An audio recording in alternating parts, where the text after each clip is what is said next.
Hello नमस्कार dear student, मैं RB. लेगा हमारे और आपके अपने यूट्यूब चैनल मैथ्स टॉपिक पर आप सभी का एक बार फिर से हार्दिक स्वागत करता हूं, हार्दिक अभिनंदन करता हूं। कोरोना के कारण, इस लॉकडाउन के कारण हमारे सभी स्कूलें, सारे कोचिंग सेंटर बंद है। पिछले कई दिनों से आपके लिए प्रतिदिन सुबह मॉर्निंग टाइम में क्लासेस लगाई जा रही है। आज से आपके लिए कुछ नया करने की कोशिश की जा रही है। आज से आपके लिए क्या किया जाएगा, आज से आपका जितना भी सिलेबस है उस सिलेबस के लिए पेपर में पूछे जाने वाले जो योग्य प्रश्न हैं उनके लिए ब्लूप्रिंट के आधार पर हमारी पूरी जो बुक है उसका हम रिवीजन स्टार्ट करेंगे। तो देखिए, हमारा जो पेपर होने वाला है 30 जून को जो पेपर होने वाला है, जो लॉकडाउन के कारण आगे सरकाया गया है, जो पिछले होने वाला था। तो देखिए, इस 30 जून से पहले हमें पूरी बुक का पहले चैप्टर से लेकर आखिरी चैप्टर तक सारे के सारे जितने भी चैप्टर हमारे पास में है उन सभी चैप्टर्स का पूरी अच्छी प्रकार से रिवीजन करना है। तो हमारे पास में इससे रिलेटेड जितने भी आगे नए आने वाले वीडियोज़ हैं उन सभी में आप बने रहिए। आप अपने सभी मित्रों में, अपने सभी फ्रेंड्स, रिश्तेदार जितने भी हैं उन सभी तक ये वीडियो ज़रूर पहुँचाए, सभी तक ये सूचना ज़रूर पहुँचाए। तो देखिए, हम ये जो सारे की सारी श्रृंखला चलेगी, इस श्रृंखला के दौरान जो चैप्टर है हमारे 1 से लेकर 19 तक क्रम से कंटिन्यू चलते जाएंगे। और ये देखें, हर एक चैप्टर में ऐसा देखने वाले हैं कौन से चैप्टर में से कितने प्रश्न पूछे जाएंगे, पेपर में उसका प्रश्न नंबर कौन सा होगा, कितने मार्क्स का वो प्रश्न पूछा जाएगा। तो देखिए, आज की इस वीडियो की शुरुआत करने वाले हैं। आज हम सबसे पहले देखने वाले हैं जो है हमारी वैदिक मैथमेटिक्स। तो देखिए, आज की वीडियो की हम शुरुआत यहाँ से करने वाले हैं। जो हमारा यूनिट है, जो हमारा चैप्टर फर्स्ट है, चैप्टर फर्स्ट, कौन से चैप्टर की बात कर रहा हूं मैं? पहले चैप्टर की बात कर रहा हूं जो हमारी वैदिक मैथमेटिक्स है। वैदिक मैथमेटिक्स, ये हमारी वैदिक मैथमेटिक्स यानी वैदिक गणित। सबसे पहले हमें इस बात की चर्चा करनी है कि जो वैदिक गणित है, वैदिक मैथमेटिक्स है, उस वैदिक मैथमेटिक्स में से हमारे बोर्ड एग्जाम में कितने नंबर के प्रश्न पूछे जाते हैं। तो उसके लिए मैं बता देता हूं आपको, ये वाला जो चैप्टर है हमारे 3 मार्क्स का है, 4 मार्क्स का है, 4 मार्क्स का है। 4 मार्क्स आपके लिए किस प्रकार से डिवाइड रहते हैं वो भी आपको मैं साथ ही साथ बता देता हूं। इसमें एक आता है 1 नंबर का प्रश्न, एक प्रश्न और आता है 1 नंबर का, और एक प्रश्न जो आता है वो 2 नंबर का आता है। वो देखिए, आपको मैं प्रश्न संख्या भी बता देता हूँ। ये जो पहला प्रश्न होता है 1 नंबर का, दूसरा ये होता है प्रश्न नंबर 1 नंबर का, और ये जो 2 नंबर वाला प्रश्न है वो हमारे बोर्ड एग्जाम में प्रश्न संख्या 11 होता है। तो इस प्रकार से हमारा जो पहला चैप्टर है इसमें से 3 प्रश्न पूछे जाते हैं। एक हमारे बोर्ड पेपर का पहला प्रश्न, एक हमारा दूसरा प्रश्न, और एक हमारा प्रश्न संख्या 11। तो अब हम बात करेंगे कि हमारे बोर्ड एग्जाम में पिछले वाले जितने भी पेपर हुए हैं, जितने भी वर्षों में, उनमें हमारे किस प्रकार के एग्जाम में क्वेश्चन आते हैं। सारे के सारे महत्वपूर्ण उदाहरण या क्वेश्चन सबको मिला करके बहुत ही अच्छे प्रश्नों की श्रृंखला आपके लिए लेकर आए। तो सबसे पहले जब वैदिक मैथमेटिक्स की बात की जाए तो हमें सबसे पहला मैटर योगफल और व्यवकलन, जोड़ और बाकी सिखाई जाती है। वो एकदम छोटे पार्ट है, वो हमारे नहीं पूछा जाता है। हम केवल वही चीज डिस्कस करने वाले हैं जो एग्जाम पॉइंट ऑफ व्यू से ये वेरी इंपॉर्टेंट है। हम इसको 0 से लेकर के नहीं चल रहे हैं। 0 से लेकर चले तो इतने दिनों में हमारा पूरा सिलेबस नहीं हो पाएगा। हम उस अनुसार से चलेंगे जो एग्जाम पॉइंट ऑफ व्यू से वेरी वेरी इंपॉर्टेंट है। केवल उन्हीं प्रश्नों का चयन करके लिए आपके लेकर आए हैं। तो इस पूरी लाइव क्लास को अपने सभी दोस्तों में शेयर करें। काफी लोग हमारे साथ जुड़ चुके हैं। तो देखिए, अब मैं बात करता हूं सबसे पहला पॉइंट। सबसे पहले नंबर पे मैं देखूंगा कि वैदिक विधि है, उस वैदिक विधि से गुणा करना, मल्टीप्लाई करना, वैदिक विधि से गुणा करने के लिए अब हमें यह पता होना चाहिए कि वैदिक विधि से जब गुणा किया जाता है तो वैदिक विधि से गुणा करने के लिए हमारे पास में कितने तरीके हैं। एक तरीका हमारे पास में है एकाधिकेन पूर्वेन से गुणा करना, एकान्यूनेन से गुणा करना, सूत्र निखिलम से गुणा करना, उपसूत्र अनुरूपेण से गुणा करना। चारों जो लिखे हुए हमारे पास में ऑप्शन, उन चारों तरीकों से हम एक एक उदाहरण करके देखेंगे। बहुत ही अच्छी प्रकार से आपको समझ में आएगा। तो देखिए, मैं पहले पॉइंट की बात करता हूं। कोई भी एक पहला पॉइंट, जैसे मैं यहाँ नाम लिख देता हूं पहले का, यहां नाम लिख देता हूं एकाधिकेन पूर्वेण।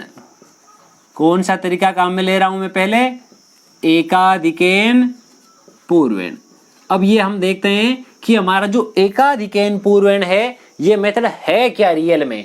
ये एकाधिकेन पूर्वेण जो है इसमें मैं कोई भी उदाहरण ले लेता हूं, कंपलसरी नहीं कि कौन सी संख्या ली जाए। इसमें हमारे पास में इसका मैटर जो है तरीका समझ में आना चाहिए, इसका जो मेथड है वो हमारे समझ में आना चाहिए। ये कंपलसरी नहीं कि हमारे जो किताब वाली संख्या है उसको हम रट के चलें, रटने का काम नहीं, रटाफिकेशन बिल्कुल भी नहीं चलती है। हमारा ये जो पूरा का पूरा चैप्टर है वैदिक मैथमेटिक्स का, इसमें विद्यार्थियों अक्सर यही समस्या आती है कि इस चैप्टर में विद्यार्थी अक्सर इस टॉपिक का नाम भूल जाते हैं। तरीका याद रहता है कि हाँ ये तरीका तो मुझे आता है, अक्सर विद्यार्थी नाम भूल जाते हैं कि एकाधिकेन पूर्वेण तरीका है कौन सा। तो देखिए बहुत ही अच्छे अच्छे कॉन्सेप्ट से हम समझते हैं इस चीजों को। हमारे पास में कोई भी एक संख्या है, जैसे ये लिखा है 23 और ये मेरे पास लिखा है 27, इसको मैं एकाधिकेन पूर्वेण से हल करता हूं। तो मैं यहाँ देखिए इसको इस प्रकार से लिख देता हूँ, ये 23 ये 27, ये मेरे पास में दो नंबर लिखे हुए हैं। तो देखिए एकाधिकेन पूर्वेण का प्रयोग कब किया जाता है तो वो देख लीजिए। सबसे पहले यहाँ पर हमारे पास में जो यूनिट डिजिट है, जो इकाई के अंक है, उनका जो हमारे पास में योग है, उनका हमारे पास में योग यानी कि सम जो है वह हमेशा कितना होना चाहिए, या तो 1 होना चाहिए, या फिर आपके पास में 10 होना चाहिए, या फिर आपके पास में 100 होना चाहिए। इस प्रकार से इनकी वैल्यू होनी चाहिए। कौन सा, इधर से जो अंक लिए जाते हैं उनका योगफल इस प्रकार का होना चाहिए, और इधर जो रिमाइंडर बच गया आपके पास में वह हमेशा समान होना चाहिए, सेम होना चाहिए। अगर इस प्रकार का फॉर्मेट आपके पास में दिया गया है, कोई भी उदाहरण दिया जा सकता है। ये 23 और 27 जो मैंने लिखे कंपलसरी नहीं, यही आपके पास दिए गए। कोई भी ऐसा नंबर दिया जा सकता है कि इधर का योगफल 1, 10, 100, 1000 इसमें से हो, इधर की वैल्यू हमारे पास में समान हो। तो इस प्रकार के प्रश्नों को हल करते समय हमें सबसे पहले क्या लिखना है, यहाँ एक स्लैश का चिन्ह बनेगा, यानी ये फर्स्ट पार्ट और ये सेकेंड पार्ट। इधर ये जो पार्ट है, इधर मुझे गुणा करना है उन दोनों नंबरों का जिनका योग 1, 10, 100, 1000 इस प्रकार का कुछ है। इधर ये मेरे पास बच गया। मेरे पास में दो सेम नंबर है, सेम नंबर है कौन कौन से, मेरे पास दोनों जगह 2 और 2 लिखा हुआ है। तब देखिए तरीके का नाम क्या है, हम कौन से तरीके से प्रश्न को हल करने की कोशिश कर रहे हैं। तरीके का नाम है एकाधिकेन पूर्वेण, और इसका मतलब क्या है, एकाधिकेन का मतलब होता है 1 प्लस अधिक, एक अधिक करना है। पूर्वेण यानी पहले के अंक का, ये वाला, इसके पहले का अंक कौन सा है 2, तो 2 का 1 अधिक यानी 3 होता है। तो यहाँ देखिए मैं आपको समझाने के लिए एक बार लिख देता हूँ, 2 का एकाधिकेन। जब हम वैदिक मैथमेटिक्स शुरू करते हैं तो हम ऐसा पूरा डिटेल के साथ समझते हैं कि एकाधिकेन पूर्वेण क्या होता है, एक न्यूनन पूर्वेण क्या होता है। तो यहाँ देखिए मैंने क्या कर दिया, 2 गुणा 2 का एकाधिक। अब इस 2 को मुझे 2 से आगे वाला नंबर कौन सा होता है, वो होता है 3। 2 को मैं 3 से गुणा करता हूं तो 2 गुणा 3 मेरे पास में हो जाएगा 6। 3 × 2 6 हो गया। यहाँ देखिए 7 गुणा 3 7 × 3 ये हो जाएगा 21। अब देखिए यहाँ इन दोनों के लिए मेरे पास ये सेम आंसर आ जाएगा 621। ये इस प्रकार से हमें करना है, कौन सी विधि से, एकाधिकेन पूर्वेण विधि से। अब देखिए इसी प्रकार का एक ऑप्शन में आपके पास उदाहरण और लेके बताता हूं। अगर आपको जो प्रश्न दिया गया है वो आपके पास फ्रैक्शन के रूप में हो, जैसे यहां मैं लिख देता हूं, जैसे 15 सही 1/3, इसको गुणा करना है 15 सही 2/3 से।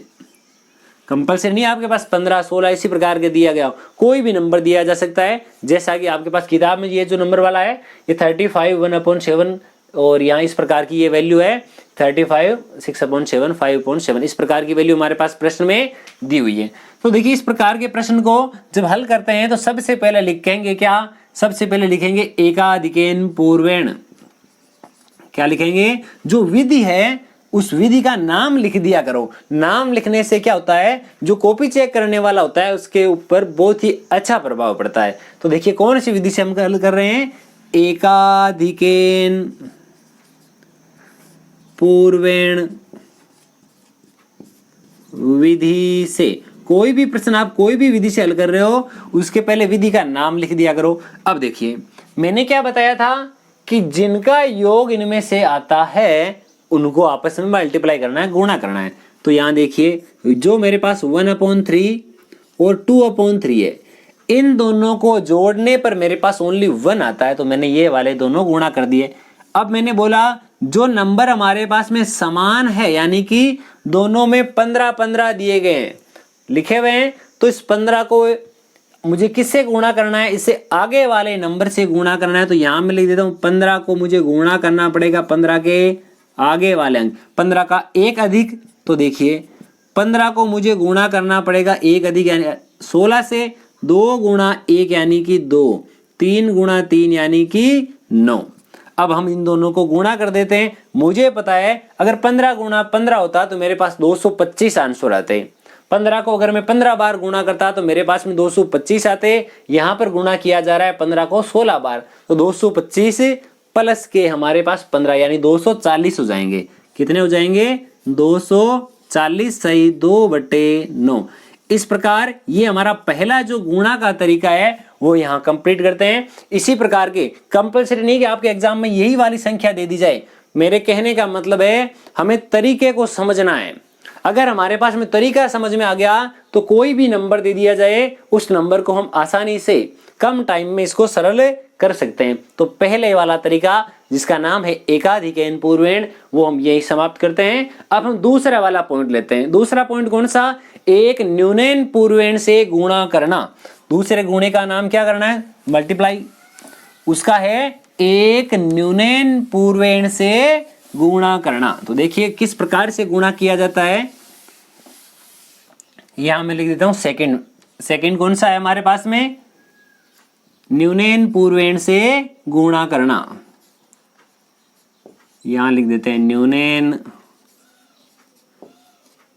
पूर्वेण से गुणा करना। प्रश्न अगर बोर्ड एग्जाम में पूछा जाए तो ऐसा लिखा आएगा, सूत्र एक न्यूनैन पूर्वेण से गुणा करो। कोई भी नंबर दिया जा सकता है, जैसे मैं यहां लिख देता हूं 1 2 3 इंटू 9 9 9।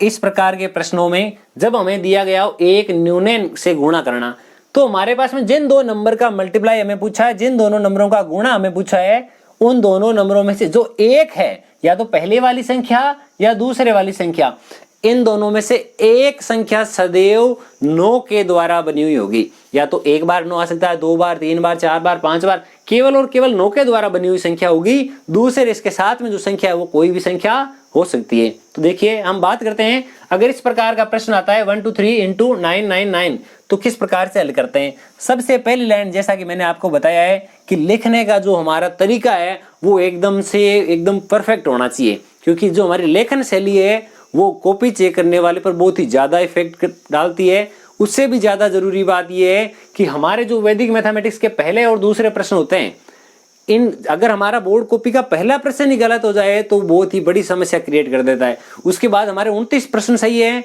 तो भी हमारे पास में हमारा फर्स्ट इंप्रेशन ही खराब हो गया तो हमारी बात आगे नहीं बनने वाली है। हमें क्या करना है, हमें 100/100 का एक लक्ष्य लेकर के चलना है और उसे हम इन बचे हुए दिनों में बहुत ही अच्छी प्रकार से स्ट्रांगली कवर करना है। तो क्या करना है, जो भी हमारे पास में छोटे छोटे वाले क्वेश्चन है, या ऐसा कहूं कि जो नॉर्मल एक एक नंबर वाले प्रश्न है, उनके ऊपर विशेष ध्यान रखना है, क्योंकि अगर उनमें से कोई भी प्रश्न गलत हो गया तो हमारा 100/100 का स्कोर पीछे रह सकता है। तो देखिए हम यहाँ इस प्रश्न की बात करें तो यहाँ लिखेंगे एक न्यूनैन पूर्वेण विधि से। यहाँ हमें क्या करना है, मेरे पास में एक नंबर लिखा 1 2 3 123। न्यूनैन पूर्वेण का काम कर रहे हैं तो इस संख्या का एक न्यून करना है। क्या करना है? एक न्यून करना है, एक कम करना है। ये हमारे पास एक न्यून हो गया, ओब्लिक यहां मेरे पास में ये दूसरे वाला नंबर लिखा गया है। अब देखिए यहां इसका एक न्यून करेंगे तो हमारे पास संख्या कितनी बचेगी। यहाँ 123 है, 123 का एक न्यून यानी एक कम करना है, इसका एक कम करेंगे तो यहां बचेगा 122। कितना बचेगा? 122। यहां देखिए इसमें से इसको मुझे घटाना है। यहां तो मेरे पास बच गया 1 2 2 यानी 122, और यहां पर मेरे पास में कितनी वैल्यू बचती है उसके ऊपर बात कीजिएगा। 9 - 2 ये बच गया मेरे पास 7, 9 - 2 ये बच गया मेरे पास 7, 9 - 1 ये बच गया मेरे पास 8। और इस प्रकार से हमारी ये वैल्यू आ गई 122,877। किसी भी प्रकार का हमारे पास प्रश्न हो तो इस प्रकार से हल किया जा सकता है, चाहे संख्या छोटी हो चाहे संख्या बड़ी हो। आपके लिए एक बार संख्या और बता देता हूं। यहाँ मेरे पास एक छोटी सी संख्या लिखी हुई है।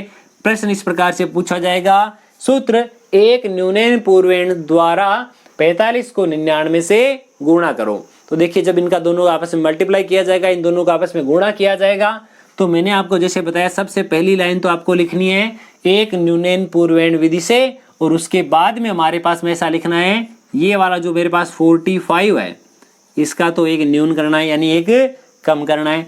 यहाँ ओब्लिक, और ओब्लिक के आगे की साइड में हमारे पास में आएगा 99 माइनस 44 या 5। यहाँ देखिए, यहाँ 45 है, एक कम करने के बाद में हमारे पास 44 बचेगा।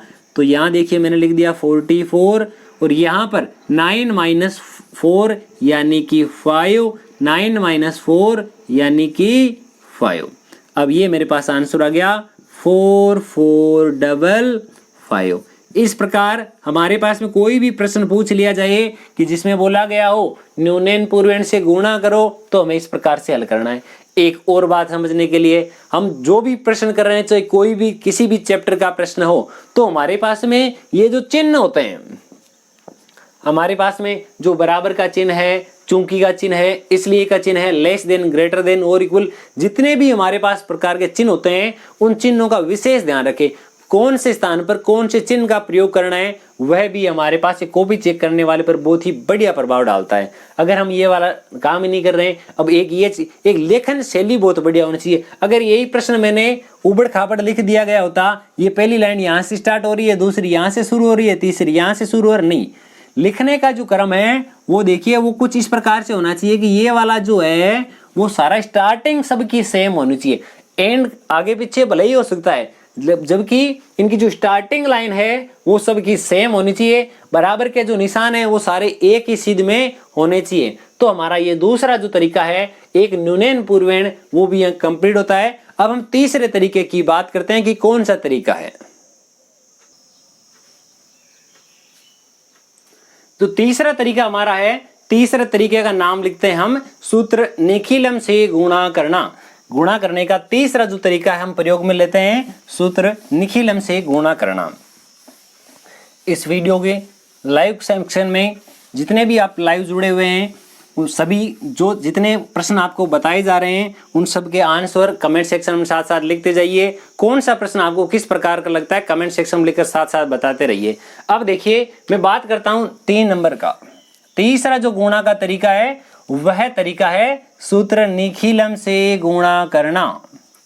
सूत्र निखिलम से गुणा करना, यहां नाम लिख दिया मैंने, सूत्र निखिलम से गुणा करना। अब देखिए, हमें एक चीज का और ध्यान होना चाहिए कि सूत्र निखिलम से गुणा करना है, उसका एक दूसरा नाम और भी होता है, वह नाम होता है आधार उप आधार विधि। इसका दूसरा नाम और कौन सा होता है, आधार उप आधार विधि। ये होता है इसका दूसरा नाम। एक तीसरा नाम और भी होता है, वे कौन सा नाम होता है कि यावदुनम तावदुनि कृत्य वर्ग चे योजित। क्या बोला, यावदुनम तावदुनि कृत्य वर्ग चे योजित द्वारा गुणा करो। अक्सर ये नाम जो है यावदुनम तावदुनि कृत्य वर्ग चे योजित, अगर हमें पूछा जाए कि सूत्र निखिलम से स्क्वायर ज्ञात करो, तब हमारे पास ये वाली पंक्ति लिखी जाती है। तो देखिए, मैं बात करता हूं सूत्र निखिलम से गुणा करने की। मैं कोई भी एक एग्जांपल ले लेता हूं। अब देखिए, संख्याओं पर विशेष ध्यान, जो हमारा तरीका है, हमें तरीके को नोटिस करना है। संख्या में कौन सी लिख रहा हूं, कंपलसरी नहीं किताब की लिखी जाए। कोई भी संख्या आपके पास लिखी जा सकती है, कोई भी संख्या आपके पास बोर्ड एग्जाम में पूछी जा सकती है। हमें तरीका पता होना चाहिए। ऐसा नहीं कि आप तो यहाँ पढ़ करके जाते हो 21 गुणा 22 क्या होता है, और वहां पूछ ले 31 गुणा 32 आपके प्रॉब्लम नहीं होनी चाहिए। अगर हमें तरीका पता है तो हमें कोई सी भी संख्या पूछी जाए कोई दिक्कत नहीं है। अगर हमें मकान की सीढ़ियों के ऊपर चढ़ना आता है तो जरूरी नहीं हम कौन से मकान की सीढ़ियां चढ़ रहे, हमें सीढ़ियां चढ़नी आती है, चाहे मकान कोई भी है, हम उसकी शिखर तक आसानी से पहुंच पाते हैं। तो बात करता हूं मैं अगर इस प्रकार के किसी प्रश्न की, तो यहाँ लिखा 102 गुणा 107। सबसे पहला काम, जैसा कि मैंने आपको बताया, सबसे पहले क्या लिखना है, सूत्र निखिलम से। कौन सी विधि से कर रहे हैं? सूत्र निखिलम से गुणा। यहां लिख दिया मैंने सूत्र निखिलम से गुणा। अब देखिए मेरे पास में दो दिए गए हैं। कौन कौन से दो नंबर दिए गए हैं? 102 और 107। यह दोनों नंबर मेरे पास में किसके आसपास में है? यानी इनका बेस, इनका आधार पॉइंट क्या है? इनका आधार जो है वह हमारे पास में 100 है। ये दोनों अंक जो है मेरे पास 100 के बराबर थे, तो आधार मैंने लिख दिया 100। अब क्या लिखना है? एक साइड में तो मुझे यहां लिखना है कि ये होती है संख्या, और एक साइड में मुझे लिखना है विचलन। क्या लिखना है? विचलन। अब देखिए संख्या और विचलन दोनों क्या क्या है? संख्या मेरे पास में दो अलग अलग है। एक तो मेरे पास में 102 लिखी है, एक मेरे पास में 107 लिखी हुई है। अब इन दोनों से हम इसको गुणा को किस प्रकार से करते हैं, एकदम इजी वे में समझते हैं। अगर किसी ने एक ही बार भी नहीं देखा हुआ है, वो भी आसान से आसान, कम से कम समय में समझ पाएगा। देखिए मैं बात करता हूं, आधार मेरे पास 100 है, ये 102 है, तो 100 और 102 में से ये 102 कितना ज्यादा है? मैं कह सकता हूं 2 ज्यादा है। और भी आप लिखना चाहो तो ऐसा लिख दो कि ये प्लस के 2 ज्यादा है। ठीक है, ये वाला कितना ज्यादा है? ये मेरे पास में प्लस का 7 ज्यादा है। इतना लिखा। क्या लिखा मैंने? दो संख्याएं दी गई थी, वो किसके आसपास है? उनका बेस पॉइंट, उनका आधार लिखा, सबसे पहला काम। उसके बाद में एक साइड में संख्या, दूसरी साइड में विचलन लिखना है। संख्याएं मैंने दोनों लिख दी और ये इसके दोनों विचलन हो गए। अब क्या काम करना है? इन दोनों नंबरों को आपको ऐड करना है। 102 प्लस 107 कंपल्सरी नहीं, यही करो। आप इन दोनों को भी ऐड कर सकते हो, नंबर वही आ रहा है। देखिए इन दोनों को जोड़ो 109, इन दोनों को जोड़ो 109। इन दोनों में से किसी एक को जोड़ना है। यानी अगर और आप आसान भाषा में समझना चाहते हैं तो कह सकता हूं कि संख्या में खुद का विचलन नहीं जोड़ना है। संख्या में खुद का विचलन नहीं जोड़ना, दूसरी संख्या का विचलन जोड़ना है। अगर मैं 102 की बात करूं तो दूसरी संख्या 107 है, उसका विचलन 7 जोड़ दो। अगर 107 की बात करूं तो इसमें दूसरी संख्या 102 का विचलन जोड़ दो। हमारे पास सेम ही नंबर प्राप्त होने वाला है। तो देखिए यहां मुझे क्या करना है कि मुझे इन दोनों को जोड़ना है। ये मैंने जोड़ दिया, ठीक है। और ये ओब्लिक का निशान, और आगे जो मेरे पास सेकंड आता है उसमें मुझे क्या करना है? जो दोनों विचलन है, इन दोनों विचलनों को आपस में गुणा करना है। 7 गुणा 2 मेरे पास में यहाँ हो जाएंगे 14 यानी 14, और यहाँ मेरे पास में देखिए 102 में 7 जोड़ोगे आप तो आपके पास आएगा 109। अब एक चीज और ध्यान दीजिएगा, इस ओब्लिक के चिन्ह के आगे, इस स्लैश के आगे, यहाँ ये भी जो संख्या लिखी हुई है इसमें हमेशा उतने ही अंक होने चाहिए जितने हमारे पास आधार में 0 है। तो यहाँ हमारे पास 2 ही लिखे हैं, 2 ही 0 लिखे हैं, तो ये हो जाएगा मेरे पास 14 और ये 109। तो 10,914 इसके करेक्ट आंसर आ गए। तो देखिए मैं इसके एक और एग्जाम्पल की बात करता हूं। कोई भी एग्जाम्पल हो सकता है, इसमें केवल आधार था, एक में किसी एक उप आधार वाले की बात कर लेता हूं। सूत्र निखिलम से हल कीजिए यदि मेरे पास में इस प्रकार की कोई भी एक वैल्यू दी गई है। जैसे मेरे पास में ये वाली है, संख्या बढ़ा लेते हैं, थोड़ी बड़ी कर लेते हैं, 27 और 29, ये मेरे पास में दो संख्याएं दी गई है। तो देखिए अब यदि मुझे इसको सूत्र निखिलम से हल करना है तो पहली सूत्र निखिलम विधि द्वारा। दूसरी चीज, एक लाइन मुझे क्या लिखनी है? सबसे पहला ऑप्शन मुझे क्या बनाना है? आधार। आधार यानी देखिए अब ये संख्या 100 के आसपास नहीं है, यहां गौर कीजिएगा, इसका आधार है वो 10 है। कई जन ऐसा भी बताते हैं कि आधार 20 लेना है। आधार 20 नहीं होता है, आधार हमेशा 10 ही होता है। वो उसमें उप आधार लिया जाता है, सब बेस लिया जाता है। वो किस प्रकार से हो जाएगा? अब देखिए जिस प्रकार से ग्रामीण इलाकों में आधार में मान लेता हूं सरपंच को, ये मान लेता हूं उप सरपंच में, सरपंच की अनुपस्थिति में काम कौन करेगा? उप सरपंच। यहां देखिए आधार जो 10 है उससे काम नहीं चल रहा है, वो यहां प्रेजेंट नहीं है। तो यहां इसके अलावा उप आधार, ये दोनों नंबर किसके आसपास हैं? ये दोनों नंबर 20 के आसपास हैं। ये 20 से 7 ज्यादा है, 20 से 9 ज्यादा है, ठीक है। यहां मैं लिख देता हूं आधार, उप आधार कितना? 20। इसके दो तरीके हैं इसी प्रश्न को हल करने के। दूसरा तरीका आप यहां लिख सकते हो, उप आधार जो है वो 30 है।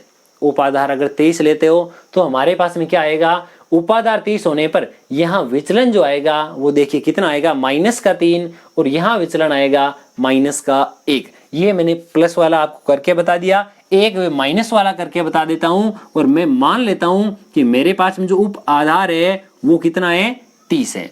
अब मुझे लिखना है एक साइड में तो संख्या, ये कोई भी एक नंबर लिख दिया, और दूसरी साइड में मैंने विचलन लिखना है।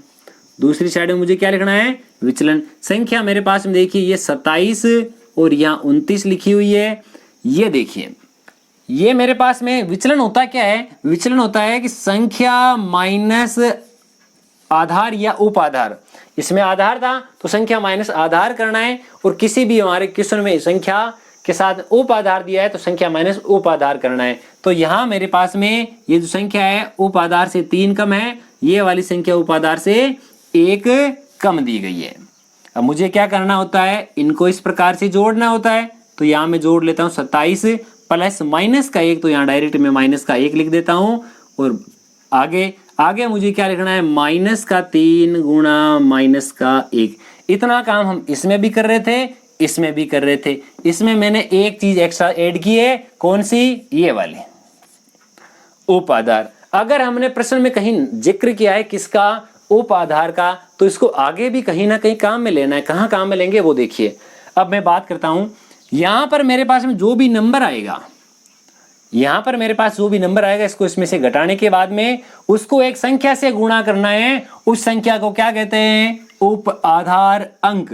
क्या कहते हैं, उप आधार अंक। उप आधार अंक होता क्या, पहले वो देखिए। अगर उपाधार में आधार का भाग लगाया जाए, 30 में 10 का भाग लगाया जाए तो 3 आता है। या दूसरे प्रकार से उपाधार जो है वो आधार का कितने गुणा है, वो 3 गुणा। ये 10 है, ये हमारे पास 30 है, तो ये कितने गुणा है, 3 गुणा। तो ये हमारे पास होता है उप आधार अंक। तो इसको उप आधार अंक से गुणा करना है यहाँ पर। तो देखिए यहाँ पर मेरे पास में 3 है, इस 3 का विशेष ध्यान रखना है। 3 की बात नहीं कर रहा हूं, यहां मुझे वह संख्या लिखनी है जो हमारे पास में उपाधार अंक आता है। उपाधार अंक अगर यहां में 20 लेता तो मेरे पास उपाधार अंक 2 आता। अगर मेरे पास में कोई 50 के आसपास की संख्या होती तो मेरे पास में उपाधार 5 आ जाता। अगर मेरे पास में संख्या 90 के आसपास की होती तो मेरे पास 9 आ जाता। तो यहाँ 3 है तो 3 लिख दिया, गुणा 27 - 1 26, और यहाँ -3 और -1 मिलकर के माइनस प्लस के 3 हो गए। अब इन दोनों को आपस में मल्टीप्लाई कर देते हैं। 3 गुणा 6 हो गए 18, हासिल का 1, 3 गुणा 2 6 और 1 हासिल का 7। यहाँ 1 अंक लिखा हुआ है। तो देखिए पहले तो ये देखना है यहाँ अंक होने कितने चाहिए, आधार में कितने 0 1, तो यहाँ अंक भी कितने 1। तो ये हमारा इस प्रकार से इसका आंसर कंप्लीट होता है। और हमारा ये जो गुणा का तीसरा तरीका है सूत्र निखिलम से गुणा करना, वो यहाँ कंप्लीट होता है। अब हम उससे आगे वाले तरीके की बात करते हैं, जो हमारा तरीका नंबर 4 है गुणा करने का। तरीका 4 नंबर कौन सा है, ऊर्ध्व तिर्यक व्यायाम से गुणा करना। क्या बोला, ऊर्ध्व तिर्यक व्यायाम से गुणा करना, यानी कि खड़ा और तिरछा गुणा करना। आसान भाषा में बोला जाए तो उसको क्या कहते हैं, खड़ा और तिरछा गुणा करना। और हमारी किताब में उसका नाम लिखा गया है कि ऊर्ध्व तिर्यक व्यायाम से गुणा करना। किस प्रकार से गुणा किया जाता है, मैं किसी एक उदाहरण की सहायता से आपको अच्छी प्रकार से समझाने की कोशिश करता हूं। देखिए मेरे पास में कोई भी एक उदाहरण इस प्रकार का लिखा है, पेपर में प्रश्न आ जाए कि ऊर्ध्व तिर्यक व्यायाम से हल करो, और संख्या है मेरे पास में कोई भी लिख दिया, जैसे 3 2 1 into, या मेरे पास आ गया 4 2 7। ये मेरे पास में कोई नंबर लिखा हुआ है।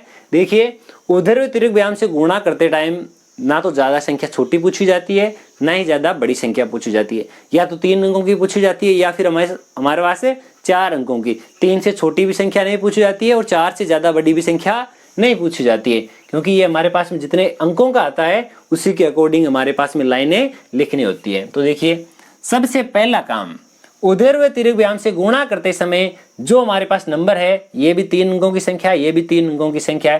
पहले दोनों के अंक देख लेने बराबर है या नहीं है।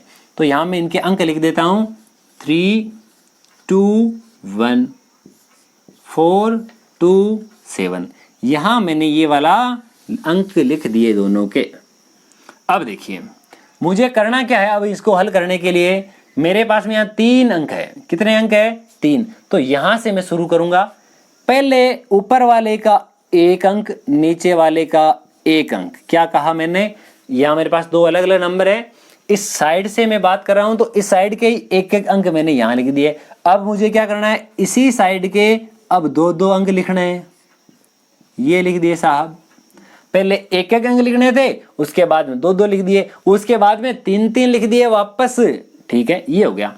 अब मैं बात करूं अगर इधर की, इधर से अगर देखा जाए तो भी पहले इधर के 1-1 अंक होने चाहिए, ये वाले 1-1। अब उससे अगर आगे और बढ़े तो इसके 2-2 अंक होने चाहिए, ये इसके 2-2 अंक हो गए। इधर से देखे तो भी पहले 1 अंक, बाद में 2 अंक, बाद में 3 अंक। इधर से देखे तो भी 1 अंक, 2 अंक और 3 अंक। अगर हमारे पास में 4 अंकों का पूछा जाए तो पहले 1 2 3 4, इधर से भी 1 2 3 4, इस प्रकार से हो जाएगा। आप चाहो तो यहाँ ऐसा ले सकते हो, ये पहला चरण है, ये दूसरा है, ये तीसरा है, ये अलग अलग हमारे पास में आप लिख सकते हो। कंपल्सरी इसका वैसे नहीं होता है। देखिए हमारे पास में 5 स्टेप है अलग अलग। इन 5 स्टेप को आसान से आसान भाषा में लिख करके हम हल करेंगे। मुझे यहाँ क्या लिखना होता है, 1 × 7 या 7 × 1 बराबर 7। ये दूसरा वाला, इनको आपस में तिरछा गुणा करना है। देखिए विधि का नाम क्या है, ऊर्ध्व तिर्यक व्यायाम। खड़ा और तिरछा गुणा करना है। इनका तो ये खड़ा गुणा हो गया, देखिए 7 × 1 7 हो गया। यहां पर 2 × 7 मेरे पास हो गया ये 14, प्लस 2 × 1 ये वाला मेरे पास तिरछा गुणा हुआ, इसका मान आया मेरे पास 2। अब मैं तीसरे चरण की बात करता हूं। इस स्टेप में क्या लिखना है मुझे, ये वाला गुणा करना है। क्या लिखा, 7 × 3 21 हो गए, प्लस का चिन्ह। 4 × 1 क्या हो गया मेरे पास 4, प्लस बाकी के जो नंबर बच गए इन दोनों को आपस में मल्टीप्लाई कर दो, दोनों को गुणा कर दो। 2 × 2 मेरे पास हो जाएगा 4। इनको भी मैं आपस में गुणा कर देता हूं। यहां मेरे पास बचेगा 3 × 2 यानी कि 6, प्लस 4 × 2 8, 3 × 4 ये आया मेरे पास में 12। ये 12 हो गए, 8 और 6 मेरे पास में 14 हो गए, और यहाँ इन तीनों को जोड़ लेते हैं 29 हो गए। और यहाँ देखिए मेरे पास में कितने हो जाएंगे, 14 और 2 16 हो गए। आगे 7 के 7। ऊर्ध्व तिर्यक व्यायाम से हल करते समय हमेशा यहाँ किस प्रकार से अंक लिखे जाएंगे, पहले 7 का 7, 16 का 6, 1 अंक याद रखना है, ये आगे वाला इधर भेज दो। 16 का 6 हासिल बच गई, एक रिमाइंडर कितना बचा 1, 29 में 1 ये जुड़ गया 30 हो गया। 30 का 0 हासिल मेरे पास 3 बची है। ये वाला देखिए यहाँ +1 जुड़ा था तो ये 2 + 1 3 था, ये इधर चला जाएगा। ये 3 यहाँ प्लस का 14 में 3 जोड़ेंगे 17 हो जाएगा, 17 का 7, और ये वाला हासिल का 1 इधर जुड़ेगा, 12 का 13 हो जाएगा। कितना हो जाएगा 12 का 13। ये हमारे पास आंसर हो जाएगा 1,37,067। कौन सी विधि से हम हल कर रहे थे, हमारे हल करने की विधि है ऊर्ध्व तिर्यक व्यायाम से हल करना। तो हमने क्या देखा, वैदिक विधि से, वैदिक मैथमेटिक्स की सहायता से गुणा किस प्रकार से किया जाता है। तो गुणा करने के लिए हमारे पास में 4 तरीके हैं, चारों तरीके हमने देख लिए। अब मैं बात करता हूं कि वैदिक मैथमेटिक्स की सहायता से हम भाग किस प्रकार से लगाते हैं। बाकी हमारे पास 3 तरीके हैं, तीनों के हम उदाहरण लेके अच्छे अच्छे प्रकार से समझने वाले हैं। तो देखिए हम बात करते हैं वैदिक मैथमेटिक्स से भाग, डिवीजन बाय वैदिक मैथमेटिक्स। जो भाग है हमारे पास में, जो हमारे सिलेबस में भाग लिखे हुए हैं वो है, एक तो सूत्र निखिलम से भाग लगाना, दूसरे भाग की जो प्रक्रिया है वो हमारे पास में है परावर्तीय योज्य द्वारा, और तीसरा जो तरीका है वह होता है ध्वजांक विधि। कौन सी बात कर रहे हैं हम, डिवीजन यानी कि भाग की। वैदिक विधि से भाग जब लगाया जाता है तो पहला तरीका मैं लिख रहा हूं, सूत्र निखिलम से भाग। सूत्र निखिल नाम पूरा इस प्रकार से आएगा प्रश्न में कि सूत्र निखिलम से भाग दीजिए, सूत्र निखिलम से हल कीजिए। इस प्रकार से हमारे पास में प्रश्न बोर्ड एग्जाम में पूछा जाता है। अब देखिए हम इस प्रश्न को हल करते हैं। पहले मैं इसके कोई एक उदाहरण की बात करता हूं। हमारे पास में कोई भी एक उदाहरण ले लेता हूं मैं। कोई भी एक जो उदाहरण है हमारे पास में, जो हमारी किताब का ही उदाहरण है, वो एक उदाहरण इस प्रकार का हमारे पास किताब में लिखा हुआ है 3994 लिखा है 3994। इसमें मुझे भाग लगाना है किससे? 97 से। इस संख्या में मुझे किसका भाग लगाना है? 97 का। जब 97 का भाग लगाया जाएगा तो सबसे पहला काम क्या करना है? जब किसी एक संख्या में किसी दूसरी संख्या का भाग लगाया जाता है तो हमें पता होना चाहिए कि हमारे पास जिस संख्या में भाग लगाया जा रहा है उसको क्या कहते हैं, जिस संख्या का भाग लगाया जा रहा है उसको क्या कहते हैं। तो देखिए सबसे पहले मेरे पास दो नंबर लिखे हुए हैं। एक तो है मेरे पास में भाज्य, एक तो मेरे पास में क्या है? भाज्य। एक मेरे पास में है भाजक। इन दोनों का लिखता हूं। भाज्य वह है जिस संख्या में भाग लगाया जा रहा है, ये रहा 3994। भाजक जिस संख्या का भाग दिया जा रहा है। उसके बाद में मुझे लिखना है आधार। आधार यानी जिसका भाग लगाया जाता है वो संख्या किसके आसपास में है, यानी 100 के आसपास में है, तो इसका आधार हमारे पास में 100 हो गया। ठीक है, इतना काम हमने लिख दिया। अब देखिए, अब एक बात समझने की है। कौन सी बात है अब हमारे पास में? अब हम ऐसा कह सकते हैं कि ये जो हमारे पास में तरीका है सूत्र निखिलम से, और इसके बाद में हम पढ़ने वाले हैं कि सूत्र परावर्ती योज्य द्वारा, उन दोनों में मात्र 1-2% का चेंज है। कितना सा चेंज है? केवल यही चेंज होगा। अब मुझे यहां से एक चीज चाहिए जो होता है विचलन। अब देखिए विचलन क्या होता है? विचलन वह अंक है जो इन दोनों के बीच का डिफरेंस है, इन दोनों के बीच का अंतर है। जब सूत्र निखिलम से हल किया जाता है तो विचलन हमेशा पॉजिटिव यानी प्लस का लिया जाएगा। जैसे इन दोनों के बीच का जो अंतर है वो हमारे पास देखिए 3 है। ये 97, 3 कम 100 है, और ये पूरा 100, ये 97, ये 100। इन दोनों के बीच में ओनली डिफरेंस है 3 का। एक चीज हो गई। दूसरी चीज हमें ये ध्यान रखनी है, हमारे पास आधार में जितने जीरो है उतने ही हमारे पास में विचलन में अंक होने चाहिए। क्या हुआ? जितने आधार में जीरो उतने विचलन में अंक होने चाहिए। अगर यहाँ पर संख्या 100 से बड़ी होती है, 103 होती है, तो भी विचलन हमारे पास प्लस का 3 ही आएगा। ये हमारे पास में 3-4 चीजें लिख दी। इधर देखिए अब यहाँ पर क्या लिखना है? अब यहाँ पर हमारे पास में इस प्रकार के पैटर्न बनेंगे। सबसे पहले ये वाला जो है यहाँ लिखा जाएगा, देखिए 3994, ये मैंने यहाँ तक लिख दिया। अब इसमें भाग किसके लगाने का दिया था? मुझे प्रश्न में बोला गया था 97 का, और यह क्या है? ये हमारे पास में दिया गया भाज्य। ठीक है, इसके बाद में हमने क्या किया? हमने लिखा इसका विचलन, ये लिख दिया। देखिए मैंने विचलन, विचलन हमारे पास में क्या लिया? 0.3 प्लस का है, वो ध्यान रखिएगा। ठीक है, आप चाहो तो यहाँ ऐसा लिख सकते हो। ये हमारे पास फर्स्ट स्टेप है, ये हमारे पास सेकेंड स्टेप है, ये हमारे पास थर्ड स्टेप लिखी हुई है। ठीक है, प्रथम चरण, दूसरा चरण, तृतीय चरण। ठीक है, अब बात करेंगे हमारे पास में यहाँ पर जो अंक लिखा गया है उसको एज इट इज जैसा प्रश्न में है वैसा का वैसा ही लिख दो। क्या बोला? जैसा है वैसा ही लिख दो। अब 3 को इंटू करना है इन दोनों अंकों से। 3 × 0, 3 × 0 मेरे पास आ जाएगा 0।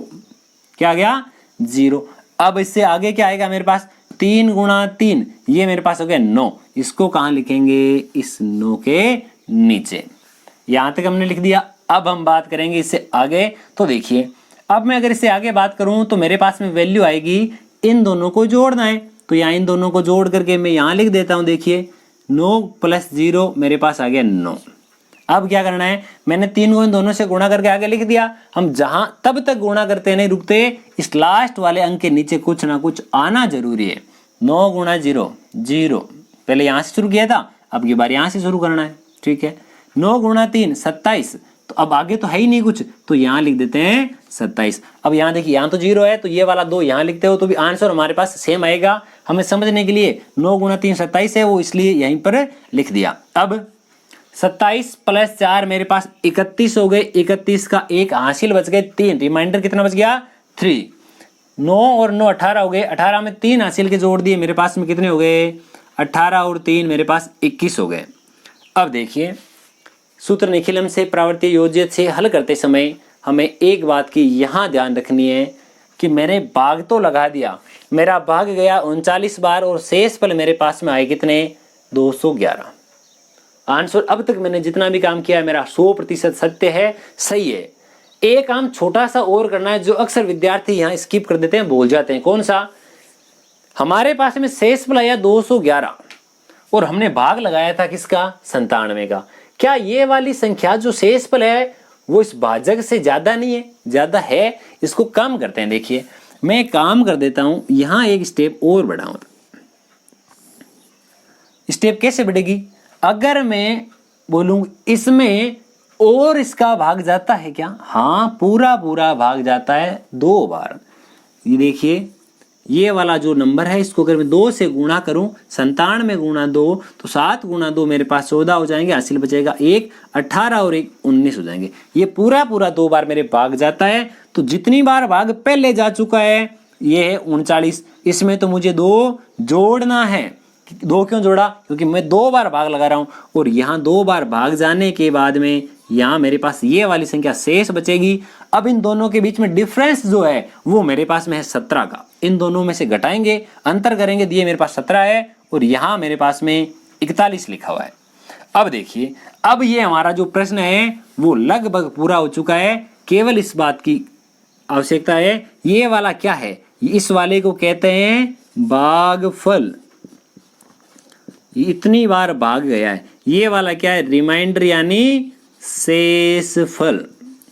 ये हमारा प्रश्न यहाँ कंप्लीट होता है। अगर हमें पूछा जाए सूत्र निखिलम से भाग लगाइए तो हमारे ये वाले 2 नंबर यहाँ कंप्लीट होते हैं।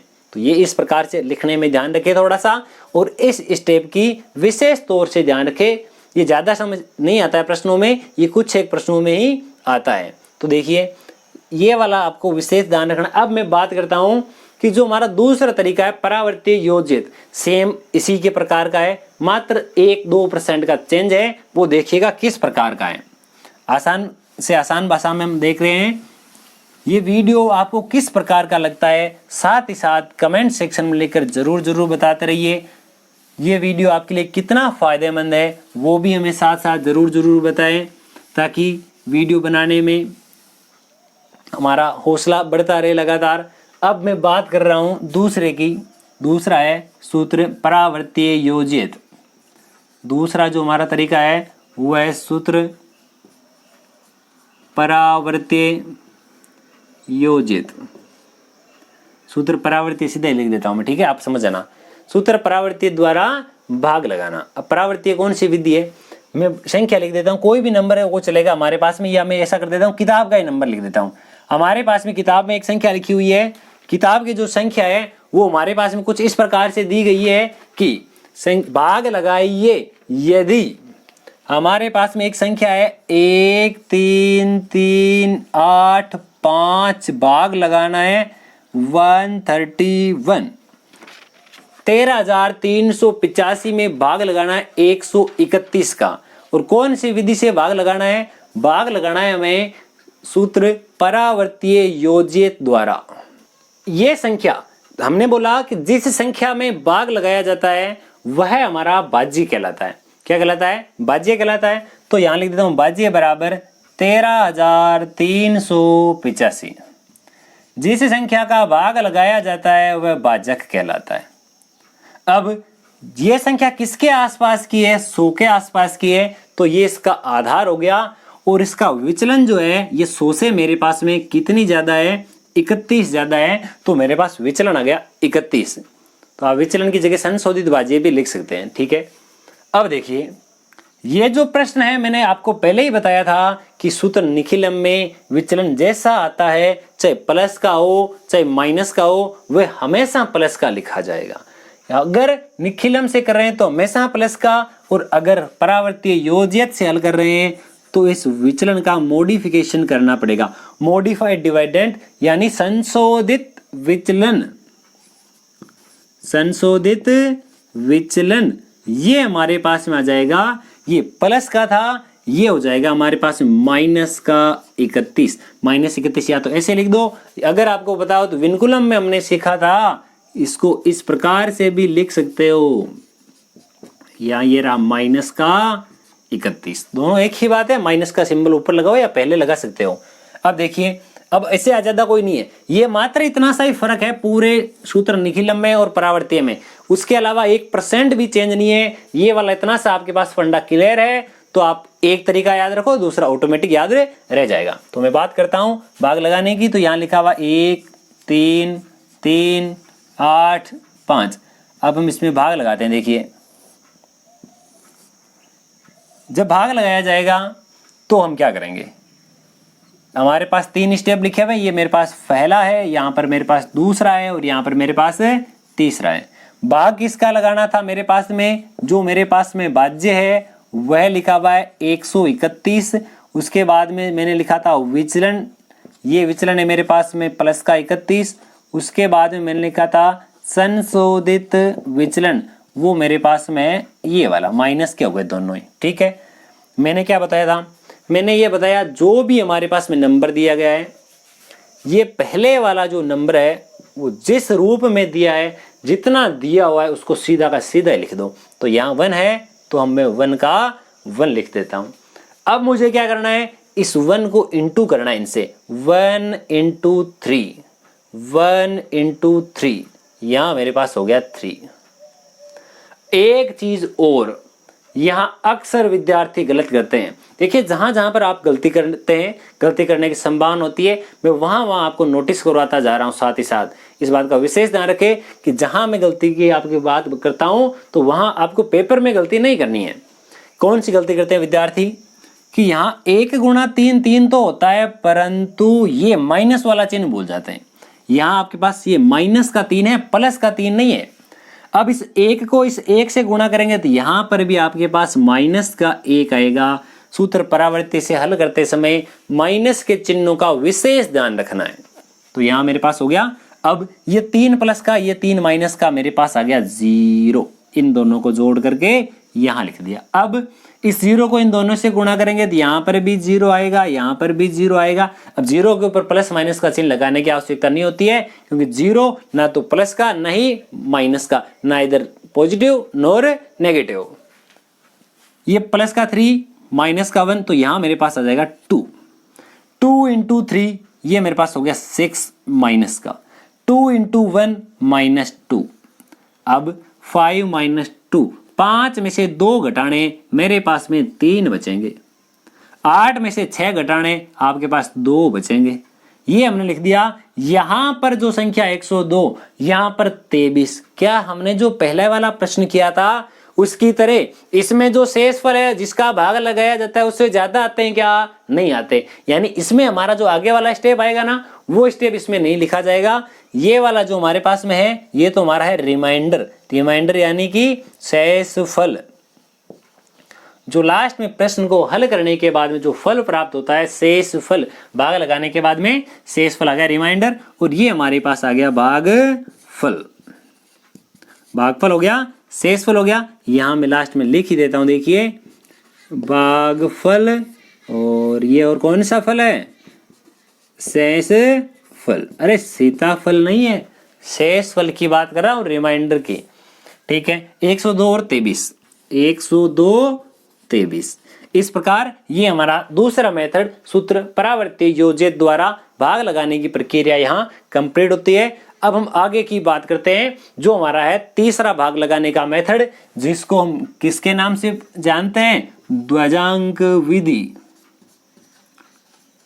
ध्वजांक विधि वेरी वेरी इंटरेस्टिंग चीज है। देखिए अक्सर विद्यार्थी कहते हैं यार ध्वजांक विधि जो है, ध्वजांक विधि में बहुत ज्यादा लिखना पड़ता है, ये हमें समझ में नहीं आती है। अरे समझने वाला कुछ नहीं है।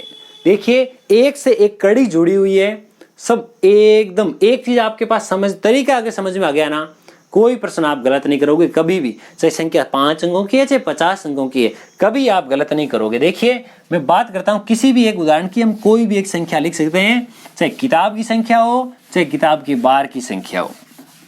किस प्रकार से हल करेंगे वो देखिएगा।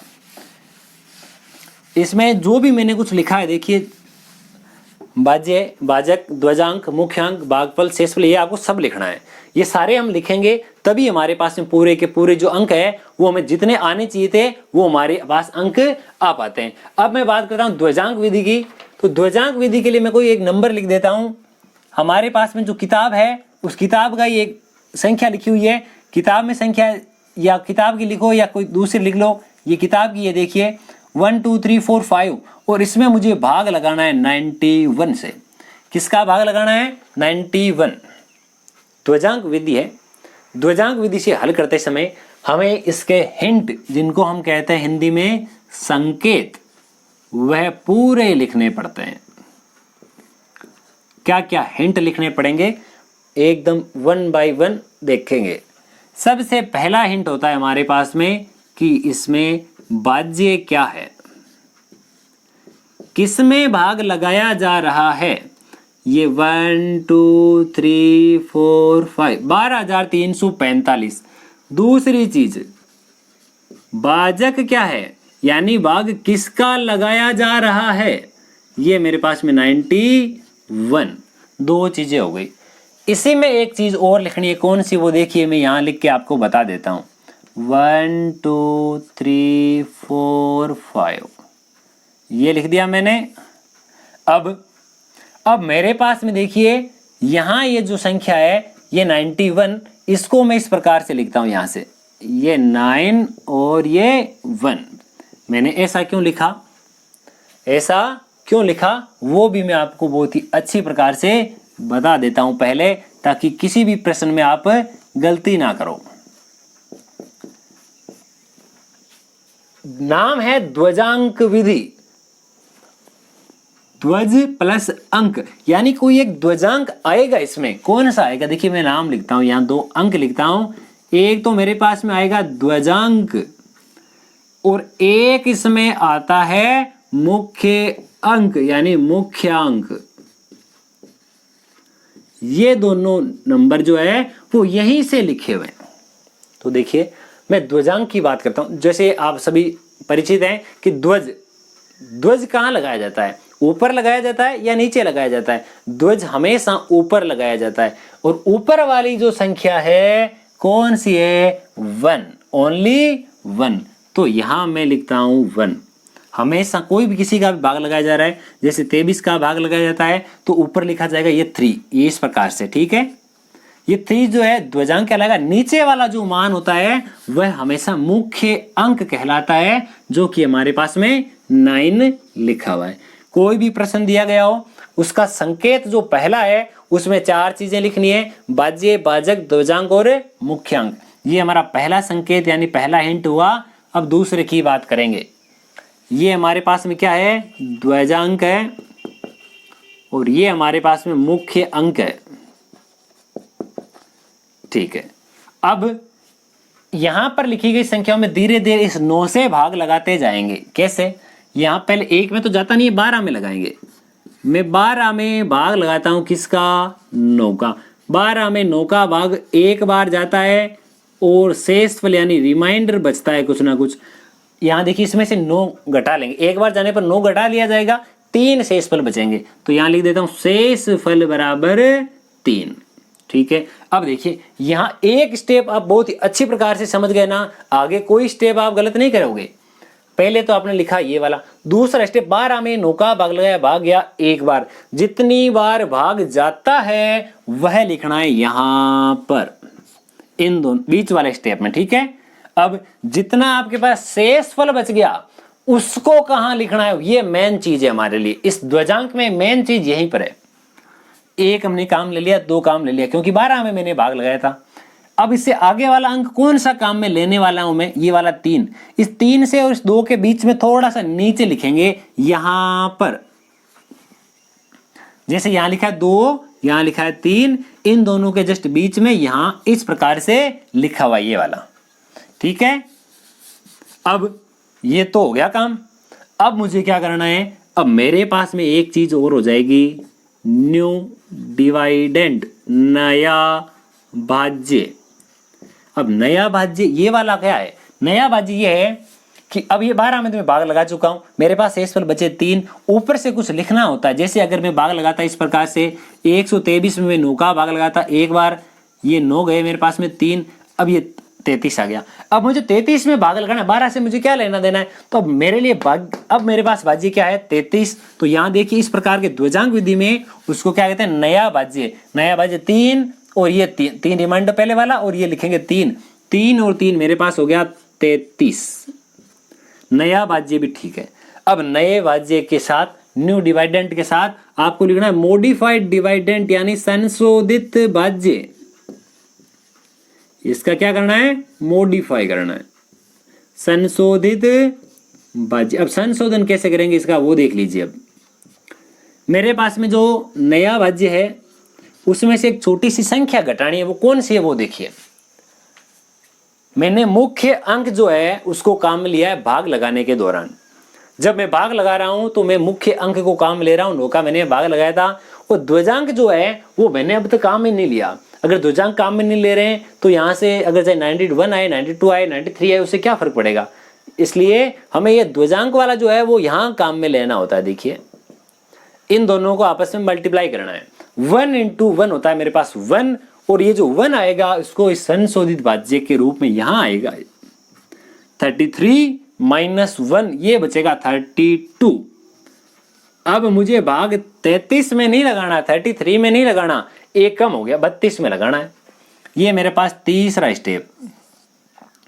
अब मैं भाग लगाता हूं 32 में, और भाग तो हमेशा 9 का ही लगाया जाए। 9 का मतलब जो हमारे पास मुख्य अंक है उसका लगाया जाएगा, ठीक है। अब इसका भाग देंगे 9, 18, 27 और 36, 3 बार पूरा पूरा भाग जाता है। अब देखिए शेष फल कितना बचता है, जो हमारे पास रिमाइंडर है वो कितना बचेगा। 27 से ये मेरे पास पूरा 5 ज्यादा है, तो यहां लिख देता हूं 5।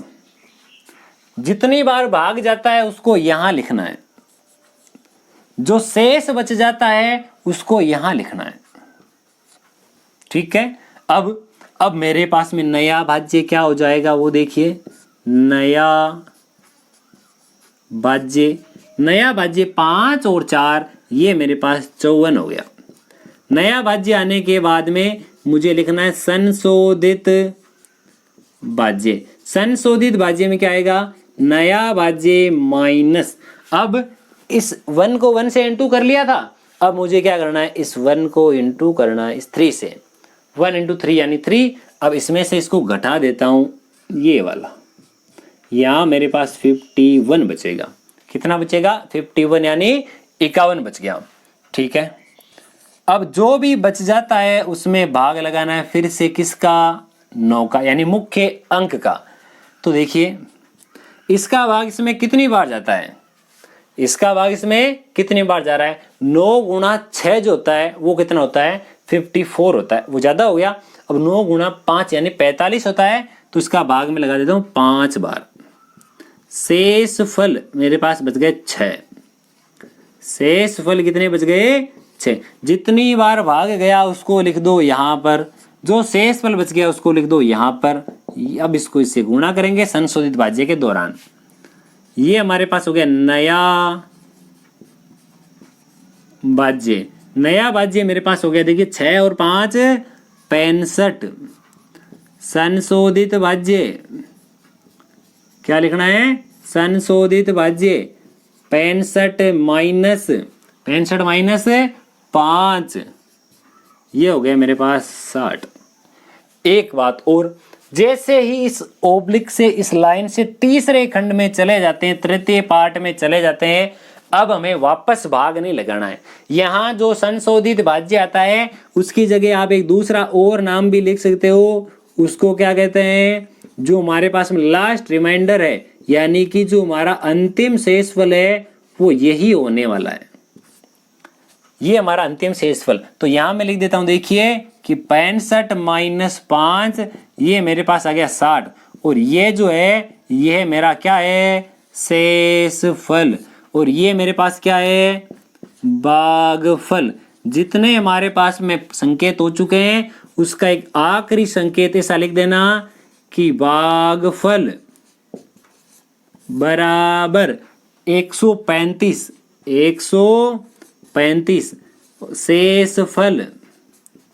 शेषफल हमारे पास में आया 60। इस प्रकार ये वाला भाग हमारा यहाँ कंप्लीट होता है। इतना हमें लिखना होता है।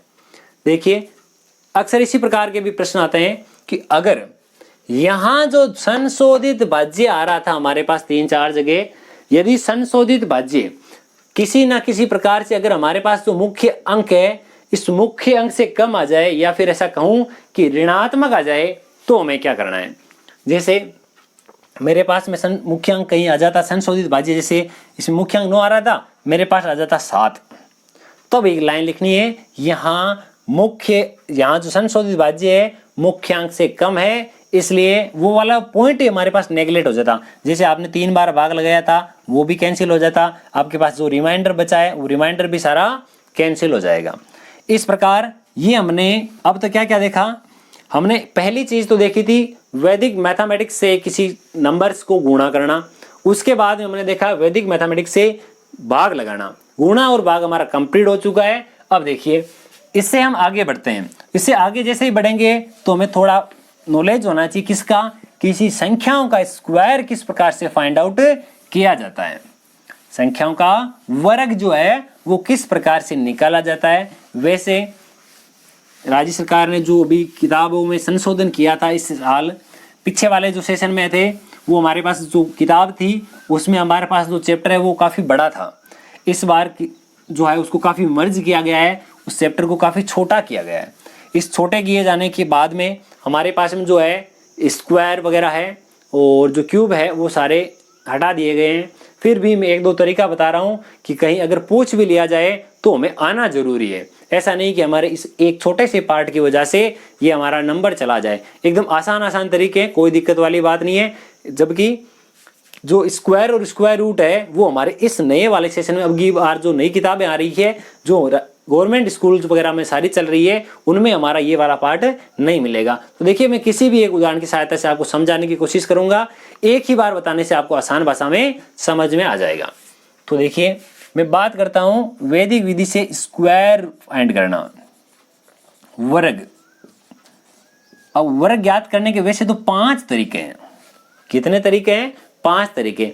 एकाधिकैन पूर्वैन से वर्ग ज्ञात करना, सूत्र निखिलम से वर्ग ज्ञात करना, आधार उपाधार सूत्र निखिलम का दूसरा नाम है आपको जैसे पता ही है, एक उपसूत्र अनुरूपेण से। यानी इस प्रकार से जो भी मान है 4-5 तरीके हैं, 5 तरीकों से हम वर्ग ज्ञात कर सकते हैं। इंपॉर्टेंट हम इस यहां पर देखने वाले हैं। पहला तरीका मैं काम ले लेता हूं सूत्र निखिलम। सूत्र निखिलम, सूत्र निखिलम से वर्ग ज्ञात करते हैं। कोई भी नंबर दिया जा सकता है, जैसे मैं उदाहरण के तौर पर कोई भी एक नंबर लिख देता हूं, जैसा कि मेरे पास में लिखा है 23। इसका स्क्वायर बताना है। अभी मैंने बताया था सूत्र निखिलम से गुणा किस प्रकार से किया जाता है। अगर किसी विद्यार्थी को गुणा आता है तो भाग में 1% भी दिक्कत नहीं आएगी, नाम वही है, बस केवल थोड़ा सा लिखने का पैटर्न चेंज हो जाता है। इसलिए मैंने शुरुआत में वीडियो के स्टार्टिंग में बोला था कि वैदिक मैथमेटिक्स में केवल एक ही समस्या आती है। कौन सी समस्या? कि विद्यार्थी जो तरीका कर रहे हैं उस तरीके का नाम भूल जाते हैं कि ये तरीका कौन सा, इस विधि का नाम क्या है, बस यही भूलते हैं। और जो वैदिक विधि है बहुत ही आसान विधि है। ऐसा कहे कि वैदिक मैथमेटिक्स हमारे पूरे चैप्टर, पूरी किताब की बहुत ही आसान प्रश्नावलियों में से एक है। मैं आगे बढ़ता हूं इसके अनुसार। मेरे पास में देखिए इसको लिखने का तरीका ये होगा, सबसे पहली लाइन मुझे लिखनी होगी संख्या। उससे पहले यहां लिख देना सूत्र निखिलम से वर्ग। संख्या मेरे पास में लिखी हुई है 23, ठीक है। दूसरा काम मुझे करना होता है आधार यानी बेस। अब देखिए जो हमारे पास में संख्या है वो क्या 10 के आसपास है, 100 के आसपास है, 1000 के आसपास है। ये संख्या तो मेरे पास में 100 के आसपास तो नहीं है, तो 10 के आसपास ही, पर 10 से काम नहीं चल रहा है।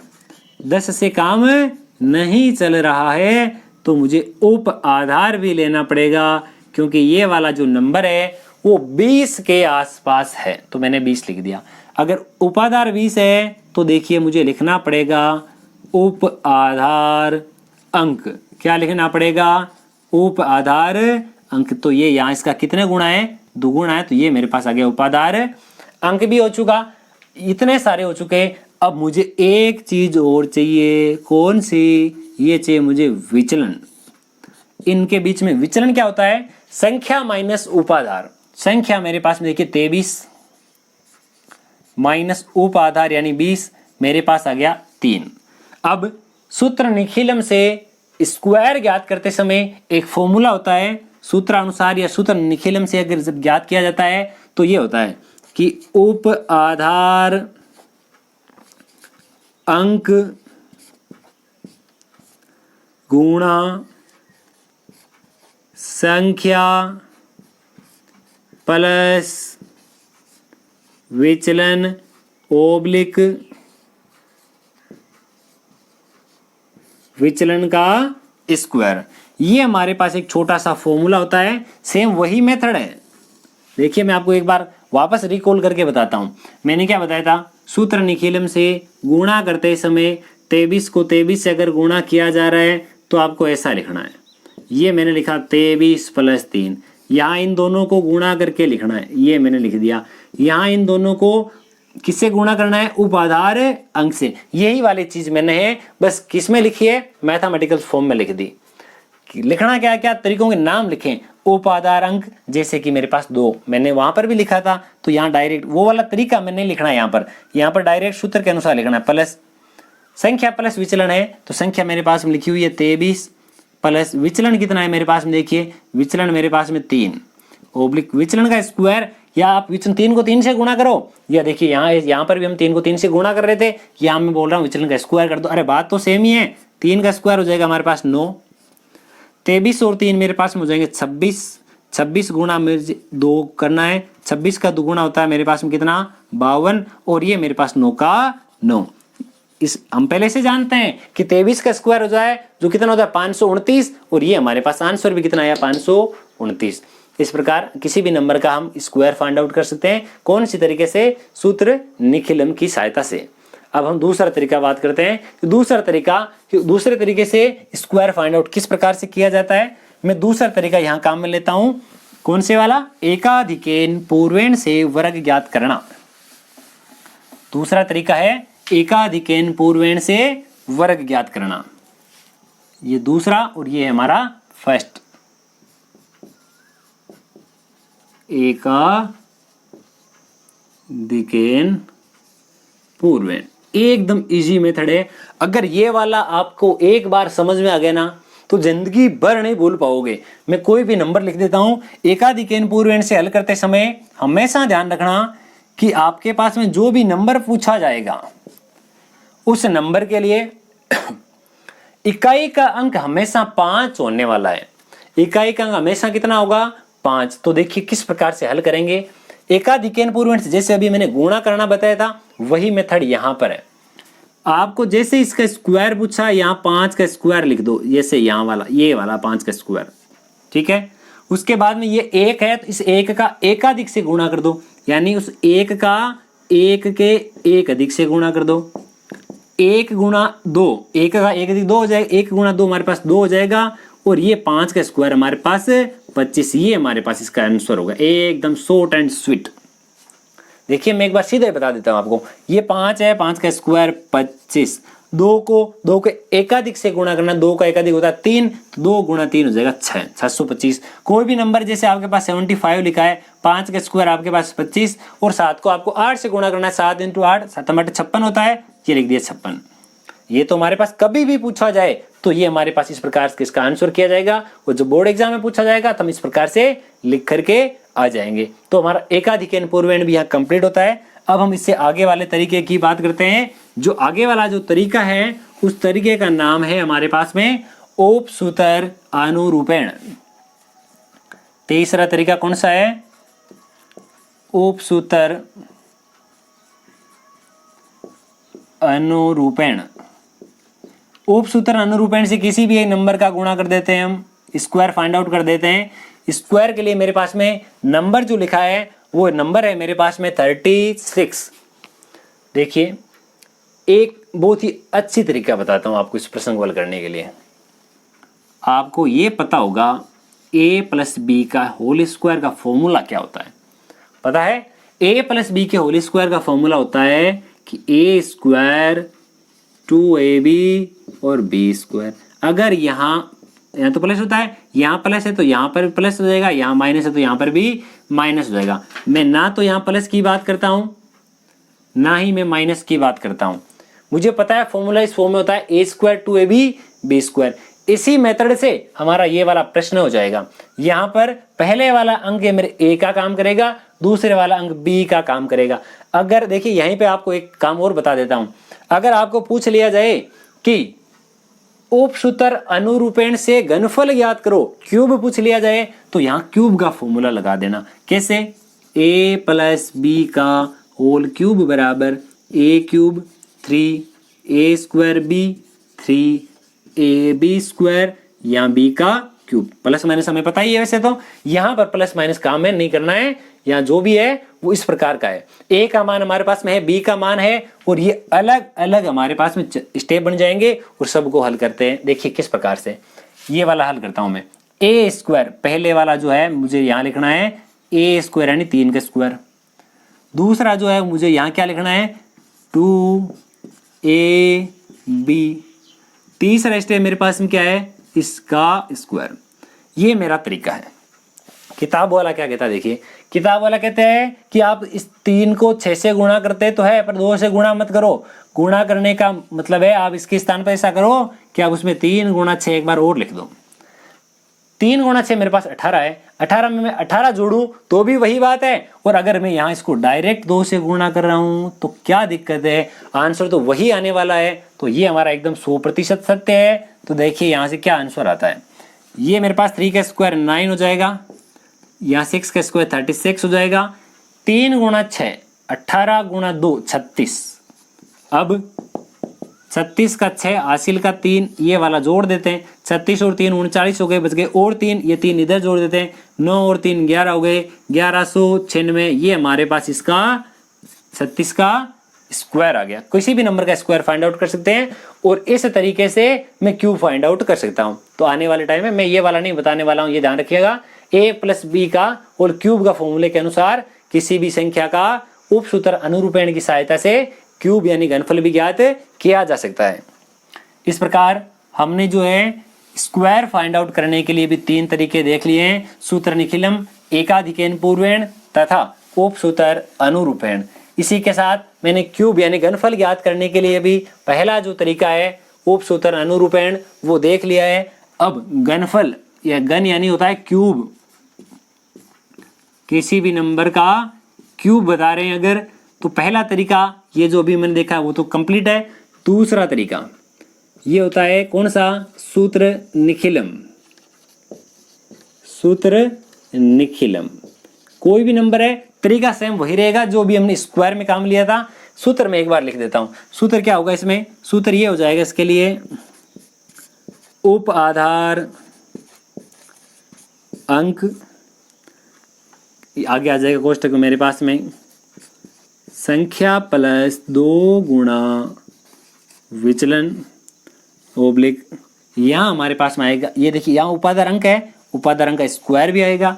यहाँ हमारे पास में आ जाएगा देखिए उपाधार अंक, और यहाँ हमारे पास में और कुछ आने वाला है। कौन सी संख्या आएगी वो देखिए, 3 गुणा विचलन का स्क्वायर। यहाँ हमारे पास तीसरा स्टेप आएगा कि विचलन का क्यूब। ये होता है सूत्र निखिलम से घनफल ज्ञात करने का, क्यूब ज्ञात करने का तरीका। हमें क्या करना है, सूत्र निखिलम से जब गुणा किया जाता है 3 अंकों यानी 11 गुणा 12 गुणा 13 हो तो इस प्रकार का ये फॉर्मूला क्रिएट होता है। आप ऐसा कीजिएगा, एक तो 11 गुणा 12 गुणा 13 को सूत्र निखिलम से हल कीजिएगा, और उसके अलावा एक चीज और, कौन सी, 21 गुणा 22 गुणा 23 इनको भी सूत्र निखिलम की सहायता से हल कीजिएगा। आपको यह तरीका सूत्र आपको अपने आप ही पता चल जाएगा कि कहां से आया है। तो मैं बात करता हूं डायरेक्ट किसी भी एक नंबर के लिए बात कर देता हूं, 21 के लिए।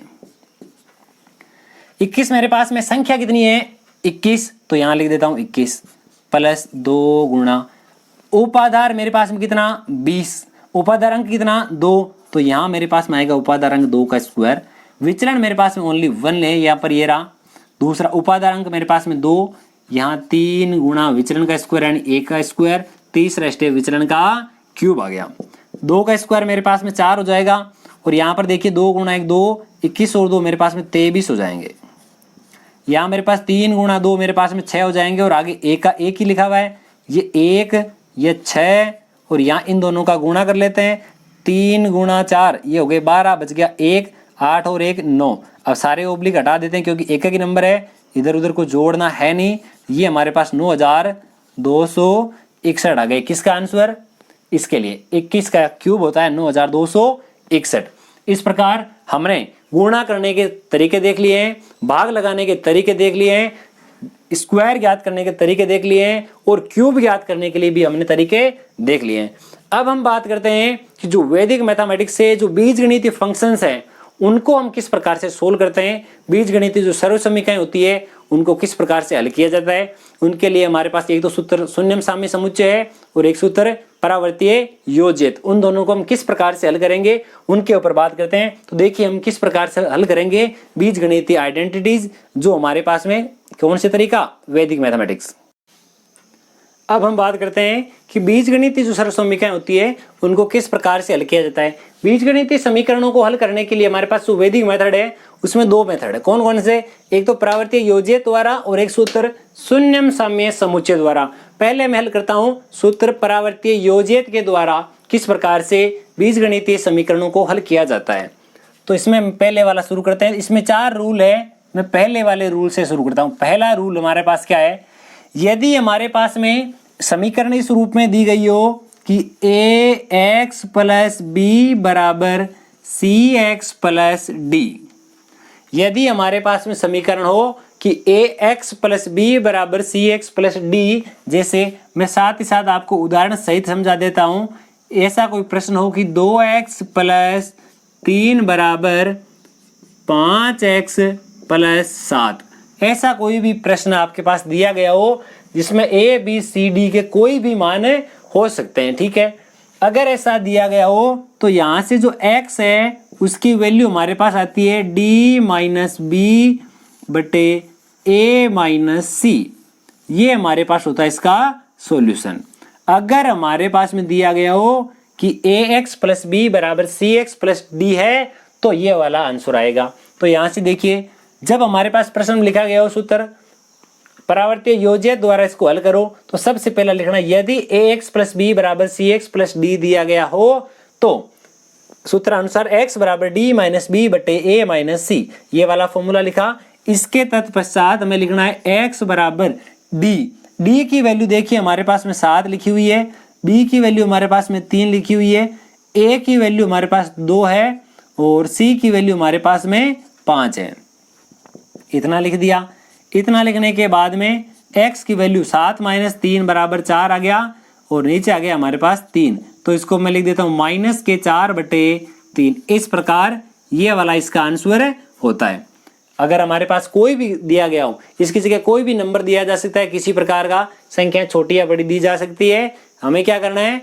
x बराबर d माइनस बी बटे a माइनस सी। इस प्रकार ये पहला रूल हमारा कंप्लीट होता है। अब मैं दूसरे वाले रूल की बात करता हूं। हमारा जो दूसरा रूल है वो इस प्रकार से है। पहले वाला जो क्या लिखा था ax प्लस बी बराबर cx प्लस डी, इतना तो हमारे पास में सेम है जितना हमने पहले वाले रूल में पढ़ा है कि ax प्लस बी बराबर cx प्लस डी, इतना तो उसमें भी आएगा, परंतु एक छोटा सा चेंज आ जाएगा। छोटा सा चेंज कौन सा आएगा कि इसके नीचे और इसके नीचे कोई ना कोई नंबर दिए जा सकते हैं। मैं मान लेता हूं ये वाला p और q है, तब हमारे पास में जो x है उसकी वैल्यू ऐसी आएगी। क्या वैल्यू है? x बराबर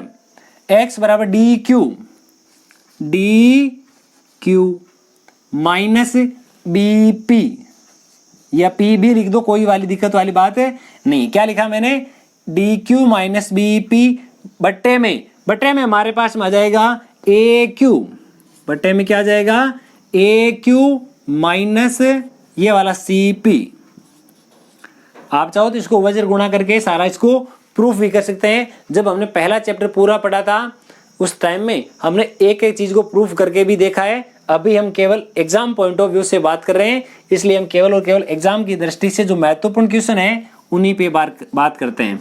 2x प्लस 3 बराबर x प्लस 2 दिया गया हो और इसके बटे में कुछ इस प्रकार की वैल्यू हो तो ये वाला फॉर्मूला काम में लिया जाता है। सूत्र अनुसार यदि ax plus b upon p c x plus d upon q हो तो ये वाला होगा। और यहां से देखिए x बराबर डी क्यू, ये वाला डी क्यू 3 गुणा 2 यहां लिखा जाएगा 6, बी पी 3 गुणा 2 ये वाला हमारे पास 6, बट्टे में चाहे कुछ भी हो, बट्टे में चाहे कुछ भी हो, यहाँ हमारे पास देखिए 6 माइनस 6 नीचे से कुछ भी है हमारे पास वैल्यू आ जाएगी 0। x का मान हमारे पास में यहाँ क्या है 0। आप चाहो तो प्रश्न में केवल यहाँ संख्या भी चेंज कर सकते हो। मैंने जो संख्या लिखी है वो हमने कोई भी एक संख्या मान ली, एज्यूम कर ली, इसकी जगह कोई भी किताब की संख्या दे दी जाएगी और आपको उसको हल करना पड़ेगा। आप इस तरीके से हल कर सकते हो। दूसरा तरीका ये है, आप इसको ऐसा लिख दो 3 गुणा 2 6x, 3 गुणा 3 ये हो गया आपके पास 9, 2 गुणा x ये आपके पास आ गया 2x, 2 गुणा 2 ये आपके पास आ गया 4। ये जो प्रश्न है आप इस तरीके से भी इसको हल कर सकते हो। दोनों में से किसी भी तरीके से हल करो, आपके पास आंसर हमेशा सेम आने वाला है। किसी भी मेथड से आप हल कर सकते हो। ये हमने 2 रूल देख लिए। अब मैं रूल नंबर 3 की बात करता हूं। ये हमारे पास तीसरा रूल है। तीसरा रूल हमारे पास में क्या है? तीसरा रूल ये कहता है यदि टोटल 4 नियम है, 4 नियम में से 2 नियम हमने देख लिए, तीसरा नियम हम देखते हैं। तीसरा नियम क्या है? यदि x प्लस ए एक्स प्लस बी एक्स बराबर में मेरे पास में ना बराबर x प्लस सी और x प्लस डी, इस प्रकार से क्वेश्चन कोई दिया गया हो जैसे कि x प्लस का 1, x प्लस का 2, x प्लस का 3 और x प्लस का 4। अगर इस रूप में हमारे पास में कोई भी प्रश्न दिया जाता है तो प्रश्न को कैसे हल करेंगे वो देखिए। यहां से हमारे पास फॉर्मूला बनता है कि x बराबर अपॉन में तो हमारे पास आएगा, देखिए ए बी सी डी है तो a plus b minus c minus d, दोनों इधर है तो प्लस के वो आगे है, इधर आने पर हमारे पास माइनस हो जाते हैं। ऊपर देखिए, ऊपर की जो वैल्यू होती है हमारे पास में ये आएगा सी डी और ये a b, c d minus a b, ये सारी वैल्यू इसमें पुट कर देते हैं तो यहाँ हमारे पास आ जाएगा x बराबर सी डी, सी गुणा डी क्या है, सी क्या है 3 गुणा 2, 3 गुणा 4 यहाँ हो जाएगा 12 माइनस a गुणा बी, a गुणा बी ये माइनस का 2 बटे में a plus b minus c minus d, देखिए ये 3 माइनस का और ये 3 प्लस का कैंसिल हो गया, बटे में मेरे पास माइनस का 4 आता है। तो यहाँ से हम कह सकते हैं 12 माइनस 2 10 बचेगा और 10 बटे माइनस 4 यानी माइनस के 5 बटे 2 हमारे पास आंसर आता है। ये हमारे पास तीसरा नियम भी कंप्लीट होता है। अब हम चौथे नियम की बात करते हैं। जो नियम नंबर हमारा 4 है वो नियम नंबर 4 क्या है? ज़्यादा कोई दिक्कत वाली बात नहीं है। नियम नंबर 4 जो है वो दूसरे नियम के प्रकार का है। जैसा हमारे पास में दूसरा नियम है उसी के प्रकार का है। यहाँ मैं लिख देता हूँ रूल फोर्थ रूल में क्या है? इसमें हमारे पास में ax प्लस बी और सी एक्स प्लस डी अपॉन में p और q के रूप में लिखा गया था और आगे वाला जो है उसमें हमारे पास में क्या आएगा, इस प्रकार से लिखा जाएगा। यहाँ लिख देता हूँ मैं, कुछ भी है जैसे x प्लस ए और x प्लस का b, इसमें c और d नहीं आता है, इसमें केवल 2 ही है हमारे पास में a और b। एक के रूप ऊपर m आता है, एक के ऊपर n आता है, ये m और n के रूप में होता है और ये वाला जो था अभी हमने लिखा था ये वाला हमारे पास p और q के रूप में था। यदि इस प्रकार का दिया गया हो तो इन दोनों के बीच में अगर प्लस का निशान हो बराबर 0 ऐसा भी हो सकता है, या फिर ये वाला आगे दे दिया जाए और हमारे पास माइनस के रूप में भी दिया जा सकता है। तब हमारे पास में जो आंसर आएगा वो ऐसा आएगा, x बराबर माइनस का m गुणा b यानी एम बी प्लस n गुणा a ये n a अपॉन हमारे पास में आएगा m प्लस n। इस प्रकार के प्रश्न को इस फॉर्मूले की सहायता से भी हल किया जा सकता है। तथा दूसरा तरीका ये देखिए, मैं आपको एग्जाम्पल की सहायता से बता देता हूँ। लिखा है 2 बटा x प्लस 1 प्लस 3 बटे x प्लस ये वाला वैल्यू। इसको मैं क्या करता हूँ, यहाँ ऐसा लिख देता हूँ 2 बटे x प्लस 1 बराबर माइनस का 3 बटा x प्लस का 2 वज्र गुणा करने पर 2 गुणा x, ये आया मेरे पास में 2x, 2 गुणा 2 मेरे पास में आ गया 4, x गुणा 3 यानी माइनस का 3x, 1 गुणा 3 मेरे पास आ गया 3। ये वाला जो है अब इसमें फॉर्मूला नंबर 1 जो है यहाँ पर अप्लाई किया जा सकता है और पहले फॉर्मूले की सहायता से, पहले रूल की सहायता से इसको हम d - p upon a - c से भी हल कर सकते हैं। इस प्रकार ये जो बीजगणितीय समीकरणों को हल करने का हमारा पहला तरीका है सूत्र परावर्तीय योजित, ये यहीं पे कंप्लीट होता है। अब हम दूसरे वाले तरीके की बात करते हैं। दूसरे वाला जो तरीका है उसमें इतने इजी रूल है, टोटल हमारे पास में 6 रूल है।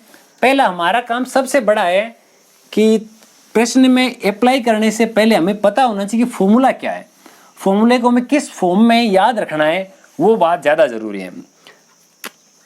मैं सबसे पहले बात करता हूं जैसे किसी एक रूल फर्स्ट की। पहला रूल क्या है, मैं रूल बोलता जाऊंगा साथ साथ उसके उदाहरण लिखता जाऊंगा, ठीक है।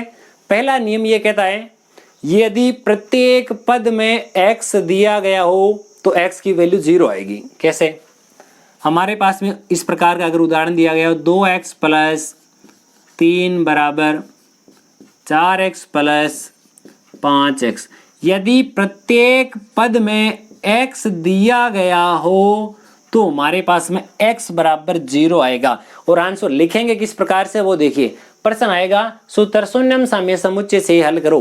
प्रश्न हमारे पास ये आ गया, लिखेंगे यहाँ प्रत्येक पद में x दिया गया है या प्रत्येक पद में x विद्यमान है, इसलिए सूत्र शून्यम साम्य समुच्चय द्वारा x = 0, x = 0। ये हमारा पहला रूल है, पहला नियम कहता है। अब मैं बात करता हूं दूसरे वाले नियम की। इसमें नियम एकदम छोटे छोटे हैं, ठीक है। दूसरा नियम है यदि दोनों पक्षों के स्वतंत्र चर समान हो। किस प्रकार से, मैं उदाहरण की सहायता से आपको समझाता हूं। यदि ऐसा लिखा है 2x + 9 = 3x + 9, इस प्रकार का कोई प्रश्न है, x कितनी बार है वो कोई दिक्कत नहीं करता है, यदि दोनों पक्षों के स्वतंत्र चर समान है तो x = 0 आएगा। यहां लिख देना, यहां दोनों पक्षों के स्वतंत्र चर समान है इसलिए x = 0।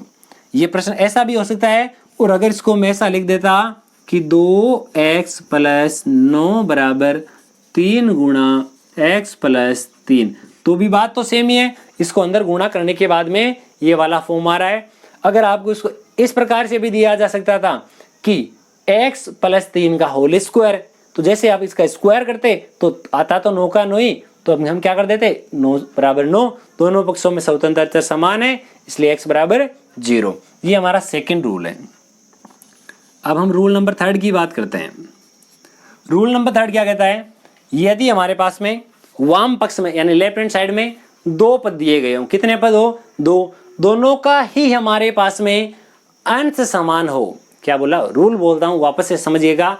यदि हमारे पास में वाम पक्ष यानी LHS लेफ्ट हैंड साइड में 2 पद दिए गए हो, दोनों का अंश समान हो तो हर का योग बराबर 0 आएगा। कैसे, मेरे पास में इस प्रकार का दिया हुआ है 2/x + 3 + 2/x + 5 बराबर हमारे पास 0 लिखा हुआ है, ठीक है। ये हमारे पास प्रश्न है। यहां देखिए दोनों पक्षों का अंश परस्पर समान है। क्वेश्चन किस प्रकार से पूछा जाएगा, सूत्र शून्यम साम्य समुच्चय से हल करो। तो हम लिखेंगे यहां दोनों का अंश समान है इसलिए हर का योग बराबर 0। हर का योग कर लेंगे, x + x मिलकर के मेरे पास 2x हो जाएगा, 5 और 3 मिलकर के 8 हो जाएंगे बराबर 0। तो मैं लिख देता हूं 2x = -8 और यहां से आ जाएगा x = 8/2 - 4। ये इस प्रकार से हमारा आंसर हो जाएगा। कंपलसरी नहीं यहाँ पर 2 ही दिए जाए, यहाँ आपको 1 दिया जा सकता है, 5, 50 कुछ भी दिया जा सकता है, या फिर आपको एल्जेब्रिक वैल्यू भी दी जा सकती है। यहाँ आपको ऐसा भी दिया जा सकता था a या p, t, q, r, x कुछ भी, परंतु जो भी वैल्यू होगी वह वैल्यू हमेशा समान होने वाली है। ये हमारे 3 नियम पूरे हो गए। अब मैं नियम नंबर 4 की बात करता हूं। हमारे पास में जो रूल है रूल नंबर 4। रूल नंबर 4 क्या कहता है, अब देखिए जहां तक हो सके सूत्र शून्यम साम्य समुच्चय में दो ही रूल ज्यादा महत्वपूर्ण है, ज्यादा इंपॉर्टेंट। कौन से? Rule number 4 and rule number 5, उनकी बात करते हैं। रूल नंबर 4 एंड 5 जो है, हम बहुत ही अच्छे अच्छे उदाहरण लेके बात करते हैं। हमारे पास में कोई भी रूल नंबर 4 के लिए है। रूल नंबर 4 ये कहता है, यदि हमारे पास में इस प्रकार से लिखा गया हो कि 2x + 3 बटे 2x + 5 बराबर 2x + 5 बटे 2x + 3, ये हमारे पास में कोई भी प्रश्न दिया गया है। देखिए, इस प्रकार के प्रश्न में मैं कौन सी मेथड जो है अप्लाई कर रहा हूं वो बात समझिएगा। आप चाहे तो यही वाला रख सकते हैं, इसमें थोड़ा बहुत चेंज भी अपने आप हिसाब से कर सकते हैं। मैं क्या समझाने की कोशिश कर रहा हूं वो समझिएगा। मेरा रूल यह है, यदि वाम पक्ष के लेफ्ट हैंड साइड के अंश व हर का योग या अंतर, यदि लेफ्ट हैंड साइड के अंश व हर का योग या अंतर राइट हैंड साइड के अंश व हर के योग के या अंतर के बराबर है तो भी चलेगा, या अगर उनका अनुपात बराबर है तो भी उन दोनों में से किसी एक को बराबर किसके रख देंगे? 0 के बराबर। पूरा रूल एक बार वापस रिपीट कर रहा हूं, यदि वाम पक्ष के अंश व हर का अंतर या योग दक्षिण पक्ष के अंश व हर के अंतर के योग या अंतर के बराबर हो, या अगर उनका अनुपात बराबर हो, तो दोनों में से किसी एक को 0 के बराबर रखने पर x की वैल्यू हमारे पास में प्राप्त हो जाएगी। ये हमारे पास जो उदाहरण लिखा गया है उसमें देखिए, ये वाला भी बराबर है, ये वाला भी बराबर है। आप चाहे तो इनकी जगह कोई संख्या जो नंबर है वो कोई भी चेंज कर सकते हैं। देखिए मेरे पास में ये रूल कैसे अप्लाई किया जाएगा, मैं यहाँ क्या कर देता हूँ, वाम पक्ष यानी LHS, वाम पक्ष के अंश व हर का योग, यानी जो लेफ्ट हैंड साइड है, सम ऑफ न्यूमिनेटर एंड डिनोमिनेटर, जो अंश और हर है उनका योग कर रहे हैं कहां से? लेफ्ट हैंड साइड से। तो मेरे पास में ऐसा आ जाएगा कि 2x + 3 + 2x + 5, 2 and 2 ये मेरे पास हो गए 4x and 4x, 3 और 5 मेरे पास मिलकर के 8 हो गए। यहां तक हमारे पास आ चुका है। अब ऐसे आगे की बात करें तो हमारे पास ऐसा आ जाएगा, वाम पक्ष कंप्लीट। अब बात करते हैं दक्षिण पक्ष की। दक्षिण पक्ष के अंश व हर का योग, दक्षिण पक्ष के अंश व हर का योग, तो यहां पर भी हमारे पास में 2x + 5 और 2x + 3 दिया गया है। सेम इसी प्रकार से 4x + 8 आ जाएगा। तो हमने क्या बोला था, यदि ये वाला योग बराबर हो तो दोनों में से किसी एक को 0 के बराबर रखने पर यहाँ आ जाएगा 4x + 8 बराबर 0। तो यहाँ से हम कह सकते हैं 4x + 8 प्लस का था, आगे जाएगा तो हमारे पास में माइनस का हो जाएगा, और अगर माइनस का हो गया तो यहाँ से कह देंगे x बराबर -8/4 और ये आ गया -2। इस प्रकार के प्रश्न को हल किया जाता है। अब मैं इसी प्रश्न में थोड़ा सा चेंज कर देता हूं। मैंने एक साथ ही साथ लाइन बोली थी, अगर ये दोनों बराबर हो या उनका अनुपात बराबर हो। अनुपात बराबर कब होता है वो समझिएगा। मैं एक केवल और केवल इस राइट हैंड साइड में यानी कि दक्षिण पक्ष में थोड़ा सा चेंज करता हूं। दक्षिण पक्ष में ऐसा चेंज कर देता हूं कि मेरे पास में यहां लिखा है x + 1 और x + 3, ये हमारे पास में दिया गया है इस प्रकार का। ये देखिए, अगर इस रूप में लिखा है तो मैं कह देता हूं दोनों को जोड़ने पर x + x 2x हो गया, प्लस 1 + 3 मिलकर के 4 हो गया। इन दोनों को ऐड करेंगे, दिया हो जाएगा। अब तो मेरे पास मुझे दिखाई दे रहा है कि ये दोनों बराबर नहीं है। ये वाला मेरे पास अलग है, ये वाला मेरे पास अलग है, अलग नहीं है। देखिए किस प्रकार से ये समान हो जाएंगे। मैं कह देता हूं मेरे पास यहां से 4 कॉमन आ रहा है, अंदर में लिख सकता हूं x + 2। यहां मेरे पास में 2 कॉमन आ रहा है, अंदर में लिख सकता हूं x + 2। अब हम लिखेंगे यहां वाम पक्ष के अंश व हर का योग दक्षिण पक्ष के अंश व हर के योग के अनुपात के बराबर है, इसलिए दोनों में से किसी एक को 0 के बराबर रखने पर अब इनमें से किसी भी एक को 0 के बराबर रखेंगे, जैसे x + 2 बराबर 0। अगर इसको बराबर 0 के रखो चाहे इसको बराबर 0 के रखो, ये जो इसके गुणा में है वो तो आगे जाने पर 0 हो जाएगा, यही बचेगा केवल। यहां से मैं लिखता हूं x बराबर -2। तो इसलिए ध्यान रखें कब उनका योग बराबर है, कब उनका अंतर बराबर है और कब उनका अनुपात बराबर है। अनुपात वाला मेन इंपॉर्टेंट चीज है, वो यहाँ अक्सर विद्यार्थी भूल जाते हैं। तो हमारे पास इस प्रकार 4 रूल कंप्लीट होते हैं। अब हम 5वां रूल पढ़ते हैं। 5 नंबर रूल क्या है? जो 4 नंबर रूल है उसी से रिलेटेड है हमारा 5वां रूल। 5वां रूल ये है कि यदि रूल नंबर 5 और रूल कहता है यदि वाम पक्ष देख लिया हमने, दक्षिण पक्ष देख लिया, अब यदि दोनों पक्षों के अंशों का योग या अंतर दोनों पक्षों के हरों के योग या अंतर के बराबर हो या उनका अनुपात बराबर हो तो किसी एक को 0 के बराबर रखने पर। तो देखिए किस प्रकार से हम इसको हल करते हैं। मैं यहाँ इसका एक एग्जाम्पल लिखता हूं। यहाँ हमारे पास में एग्जाम्पल नंबर है कोई भी, जैसे लिखा गया है x - 8/3 x - 2 बराबर 3x प्लस का 4/2x प्लस का 1। ये हमारे पास इस प्रकार का प्रश्न जो है वो दिया गया है। क्या लिखा गया है हमारे पास में, ये मैंने पहले वाले का लिख दिया जो भी हमने किया था ना, जब हमने चौथा रूल लिखा था, चौथे रूल का यह क्वेश्चन आ गया, क्योंकि इसमें तो हमारे पास जो भी क्वेश्चन लिखा था आप देख सकते हैं कि इस क्वेश्चन में अंश और जो हर लिखे थे उनके रूप में है। अब मैं बात करता हूं इस 5वें के लिए, जो हमारे पास में मैंने बोला दोनों पक्षों से रिलेटेड है। दोनों पक्षों से रिलेटेड यानी ये वाला आंसर आ जाएगा। क्वेश्चन लिख देता हूं, चेंज थोड़ी संख्या चेंज हो जाएगी। किस प्रकार से 3x + 7 = x + 1/2x + 3। तो देखिए किस प्रकार से हमारे पास ये फॉर्मूला अप्लाई किया जाएगा। अब मैं बात करता हूं कि मेरे पास में क्या देखना है, दोनों पक्षों को लेना है। दोनों पक्षों को लेने का मतलब है कि दोनों पक्षों के अंशों का योग करके ट्राई करते हैं। कौन से पक्ष की बात हो रही है यहां? दोनों पक्षों के, बोथ साइड, दोनों पक्षों के अंशों का योग, सम ऑफ न्यूमिनेटर बोथ साइड, अंशों का योग बराबर, यहां आ जाएगा 3x + 4 और लिखा हुआ है x + 1। इन दोनों अंशों को जोड़ रहे हैं, 3x + 1 यानी हो जाएगा मेरे पास 4x, 4 + 1 = 5।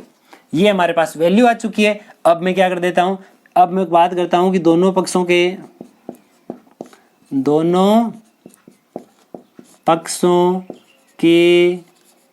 अंश तो हो गया। अब हर की बात कर रहे हैं, डिनोमिनेटर, हरों का योग, हर of denominator, sum of denominator both side. तो यहां हमारे पास हो जाएगा 6x + 7 + 2x + 3 = कोई भी नंबर आएगा, जैसे 6 + 2 मेरे पास हो जाएगा 8x, 7 + 3 हो जाएगा 10। ये दोनों बराबर नहीं है। अब इनका अनुपात बराबर है क्या? हाँ, इनमें से मेरे पास 2 कॉमन आ रहा है, यहाँ आ जाएगा 4x + के 5। कंपल्सरी नहीं हर बार दोनों में ही कॉमन आए, यहाँ इसमें कुछ भी कॉमन नहीं आ रहा था परंतु इसमें कॉमन आ गया और ये वाला पार्ट इस पार्ट के बराबर है। दोनों में से किसी एक को 0 के बराबर रख देते हैं। 4x + 5 = 0, तो 4x = -5 और x की वैल्यू जो है -5/4 आ चुकी है। इस प्रकार हमारा चौथा रूल भी कंप्लीट है। अब हमारे पास इसका आखिरी रूल है। आखिरी रूल क्या कहता है हमारे पास में? आखिरी रूल ये है जो हमारे पास में रूल नंबर 3 था, ये वाला, इसी से संबंधित है, ज्यादा कोई चेंज वाला बात नहीं है। इसमें ऐसा लिखा गया है यदि दोनों साइड दो पद दिए गए हो, इसमें पहली साइड में यानी एक साइड में 2 पद दिए, दूसरी साइड में 0 है। सो ये लास्ट रूल जो 6 नंबर, रूल नंबर 6 क्या कहता है कि यदि हमारे साइड में दोनों साइड में भी प्रश्न में क्या दिया गया हो, दोनों साइड में इस प्रकार के प्रश्न आ जाए, इसका अंश ये बराबर है, तो यहां मैं लिख देता हूं, देखिए 3x + का 4, ठीक है, बराबर इनके भी अंश सेम उतने ही होने चाहिए। इनका देखिए अंश, इनका अंश मेरे पास, ठीक है। अब मैं क्या लिख देता हूं, यहां मेरे पास आ जाएगा 3x + 3, ठीक है, और यहां मेरे पास आ जाएगा ओनली x + 3। ये इस प्रकार का मैं कोई भी प्रश्न बना देता हूं, यहां मेरे पास हो गया 2x। अब देखिए प्रश्न क्या कहता है, इस प्रकार के प्रश्न में हमेशा ये ध्यान रखना होता है, यदि दोनों पक्षों के प्रत्येक पद का अंश समान है तथा दोनों पक्षों के हरों का योग समान है, इनका योग इनके योग के समान होना चाहिए, तब हम किसी एक को 0 के बराबर रख सकते हैं। कैसे? यहां मैं कह देता हूं वाम पक्ष के हरों का योग 2x + 2 + 3x + 4। 2x में 3x जोड़ेंगे तो हमारे पास 5x हो जाएगा और 4 और 2 मिलकर के 6 हो जाएंगे। यदि मैं इस साइड में जोड़ देता हूं तो मेरे पास आ जाएगा 3 और 2 मेरे पास वापस से 5x, 3 और 3 6, दोनों में सेम आ रहा है, तो किसी एक को 0 के बराबर रख देना। 5x + 6 = 0, तो यहां से आ जाएगा 5x = -6, और हम कह सकते हैं कि x = -6/5। इस प्रकार इसी क्वेश्चन के साथ, इसी फॉर्मूले के साथ हमारा जो पहला चैप्टर है, जो वैदिक मैथमेटिक्स है, जो 4 नंबर का प्रश्न पूछा जाता है, जिसमें से 3 प्रश्न पूछे जाते हैं, 2 1-1 नंबर के और 1 2 नंबर का, उसमें से जितने हमारे पास क्वेश्चन हो सकते हैं, जितने प्रकार के क्वेश्चन इस चैप्टर में बनते हैं, उनमें से प्रत्येक प्रकार का हमने प्रश्न एक-एक करने की कोशिश की है। आशा करते हैं आज का वीडियो आपको बहुत ही ज्यादा पसंद आने वाला है। ये वीडियो आपको किस प्रकार का लगता है कमेंट सेक्शन में लिख के साथ साथ बताते रहिए। अगर ये वीडियो आपको अच्छा लगता है तो वीडियो को लाइक करें, अपने सभी दोस्तों में शेयर करें। आप अगर हमारे चैनल पर नए हैं और आपने अब तक हमारे चैनल को सब्सक्राइब नहीं किया है तो प्लीज हमारे चैनल को सब्सक्राइब करें।